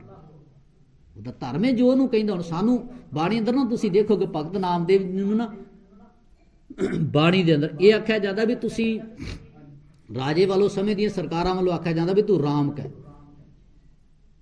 ਤੂੰ ਰਾਮ ਕਹਿ। ਉਹ ਕਹਿੰਦਾ ਵੀ ਮੈਂ ਨਹੀਂ ਕਹਿਣਾ, ਜਾਂ ਮਾਫ ਕਰਨਾ, ਰਾਮ ਨਹੀਂ ਉੱਥੇ ਆਖਿਆ ਜਾਂਦਾ ਵੀ ਤੂੰ ਖੁਦਾ ਕਹਿ, ਵੀ ਇੱਦਾਂ ਦੇ ਲਫ਼ਜ਼ ਵਰਤ। ਮੁਸਲਮ ਰਾਜ ਉਸ ਵੇਲੇ ਵੀ ਤੁਸੀਂ ਖੁਦਾ ਕਹਿ, ਕੁਝ ਇੱਦਾਂ ਦਾ ਸ਼ਬਦ ਵਰਤ, ਵੀ ਤੂੰ ਰਾਮ ਕਹਿਣ ਕੀ ਛੋੜ ਬਾਣ, ਵੀ ਤੂੰ ਰਾਮ ਰੱਬ ਰਾਮ ਕਹਿਣਾ ਛੱਡ ਦੇ, ਤੂੰ ਰਾਮ ਭਾਵ ਰਮਿਆ ਹੋਇਆ ਅਕਾਲ ਪੁਰਖ, ਵੀ ਤੂੰ ਇਹ ਰਾਮ ਛੱਡ ਦੇ, ਤੂੰ ਖੁਦਾ ਕਹਿ। ਭਗਤ ਨਾਮਦੇਵ ਨੇ ਆਖਿਆ ਨਹੀਂ, ਐਦਾਂ ਨਹੀਂ। ਉਦਾਂ ਉਹਨਾਂ ਨੇ ਬਚਨ, ਉਹਨਾਂ ਨੇ ਖੁਦਾ ਲਫ਼ਜ਼ ਵਰਤਿਆ ਹੈ ਬਾਣੀ ਵਿੱਚ, ਅੱਲਾ ਵੀ ਵਰਤਿਆ, ਅੱਲਾ ਤੂੰ ਗਣੀ ਹਾਜ਼ਰਾ ਹਜ਼ੂਰ ਦਰ ਪੇਸ਼ ਤੂੰ ਮਣੀ। ਉਦਾਂ ਉਹਨਾਂ ਨੇ ਅੱਲਾ ਲਫ਼ਜ਼, ਖੁਦਾ ਲਫ਼ਜ਼ ਬਾਣੀ ਵਿੱਚ ਆਪਣੀ ਵਰਤਿਆ ਹੈ। ਵੀ ਉੱਥੇ ਵੀ ਆਖਿਆ ਜਾਂਦਾ ਵੀ ਤੂੰ ਖੁਦਾ ਬੋਲੋ। ਭਗਤ ਜੀ ਕਹਿਣ ਲੱਗੇ ਐਦਾਂ ਨਹੀਂ ਬੋਲਾਂਗਾ, ਹਾਂ ਆਪਣੀ ਮਰਜ਼ੀ ਹੋਵੇਗੀ, ਖੁਸ਼ੀ ਵਿੱਚ ਆ ਕੇ, ਵਜਦ ਵਿੱਚ ਆ ਕੇ ਬੋਲਾਂਗਾ ਤਾਂ ਉਹ ਗੱਲ ਵੱਖਰੀ, ਪਰ ਤੁਸੀਂ ਧੱਕੇ ਨਾਲ ਬੁਲਾਓ, ਐਦਾਂ ਨਹੀਂ ਹੈ। ਵੀ ਤੁਸੀਂ ਧੱਕੇ ਨਾਲ ਆਖੋ ਵੀ ਹੁਣ ਤੂੰ ਖੁਦਾ ਬੋਲ, ਧੱਕੇ ਨਾਲ ਨਹੀਂ ਬੋਲਾਂਗਾ। ਹਾਂ ਉੱਦਾਂ ਮਰਜ਼ੀ ਹੋਵੇ, ਅੱਲਾਹੂ ਅਕਬਰ ਅਸੀਂ ਕਹੀਏ, ਕੁਝ ਵੀ ਕਹੀਏ, ਉਹ ਇੱਕ ਵੱਖਰਾ ਪੱਖ ਹੈ। ਪਰ ਇੱਥੇ ਧੱਕੇ ਦੇ ਨਾਲ ਕਿਸੇ ਨੂੰ ਵੀ ਇੱਦਾਂ ਕਰਾਉਣ ਦਾ ਯਤਨ ਕੀਤਾ ਜਾਂਦਾ, ਵੀ ਧਰਮਾਂ ਦੇ ਝਗੜੇ ਇੱਦਾਂ ਦਾ ਬਹੁਤ ਕੁਝ, ਵੀ ਬਹੁਤ। ਗੁਰੂ ਨੇ ਵੇਖੋ ਕਿੱਡੇ ਬਾਕਮਾਲ ਬੋਲ ਵਰਤੇ ਨੇ। ਕੋਈ ਬੋਲੇ ਰਾਮ ਰਾਮ, ਕੋਈ ਖੁਦਾਏ, ਕੋਈ ਸਿਵੈ ਗੁਸਈਆਂ, ਕੋਈ ਅੱਲਾ, ਕੋਈ ਅੱਲਾ ਕਹਿੰਦਾ, ਕੋਈ ਖੁਦਾ ਕਹਿੰਦਾ, ਕੋਈ ਰਾਮ ਕਹਿੰਦਾ। ਕਿਸੇ ਦਾ ਧਰਮ ਹੈ, ਮੁਬਾਰਕ ਹੈ ਉਹਨੂੰ, ਕੋਈ ਵੀ ਆਪਣੇ ਧਰਮ ਦੇ ਅਕੀਦੇ ਮੁਤਾਬਕ ਕਹਿਣ ਦਾ ਯਤਨ ਕਰੇ।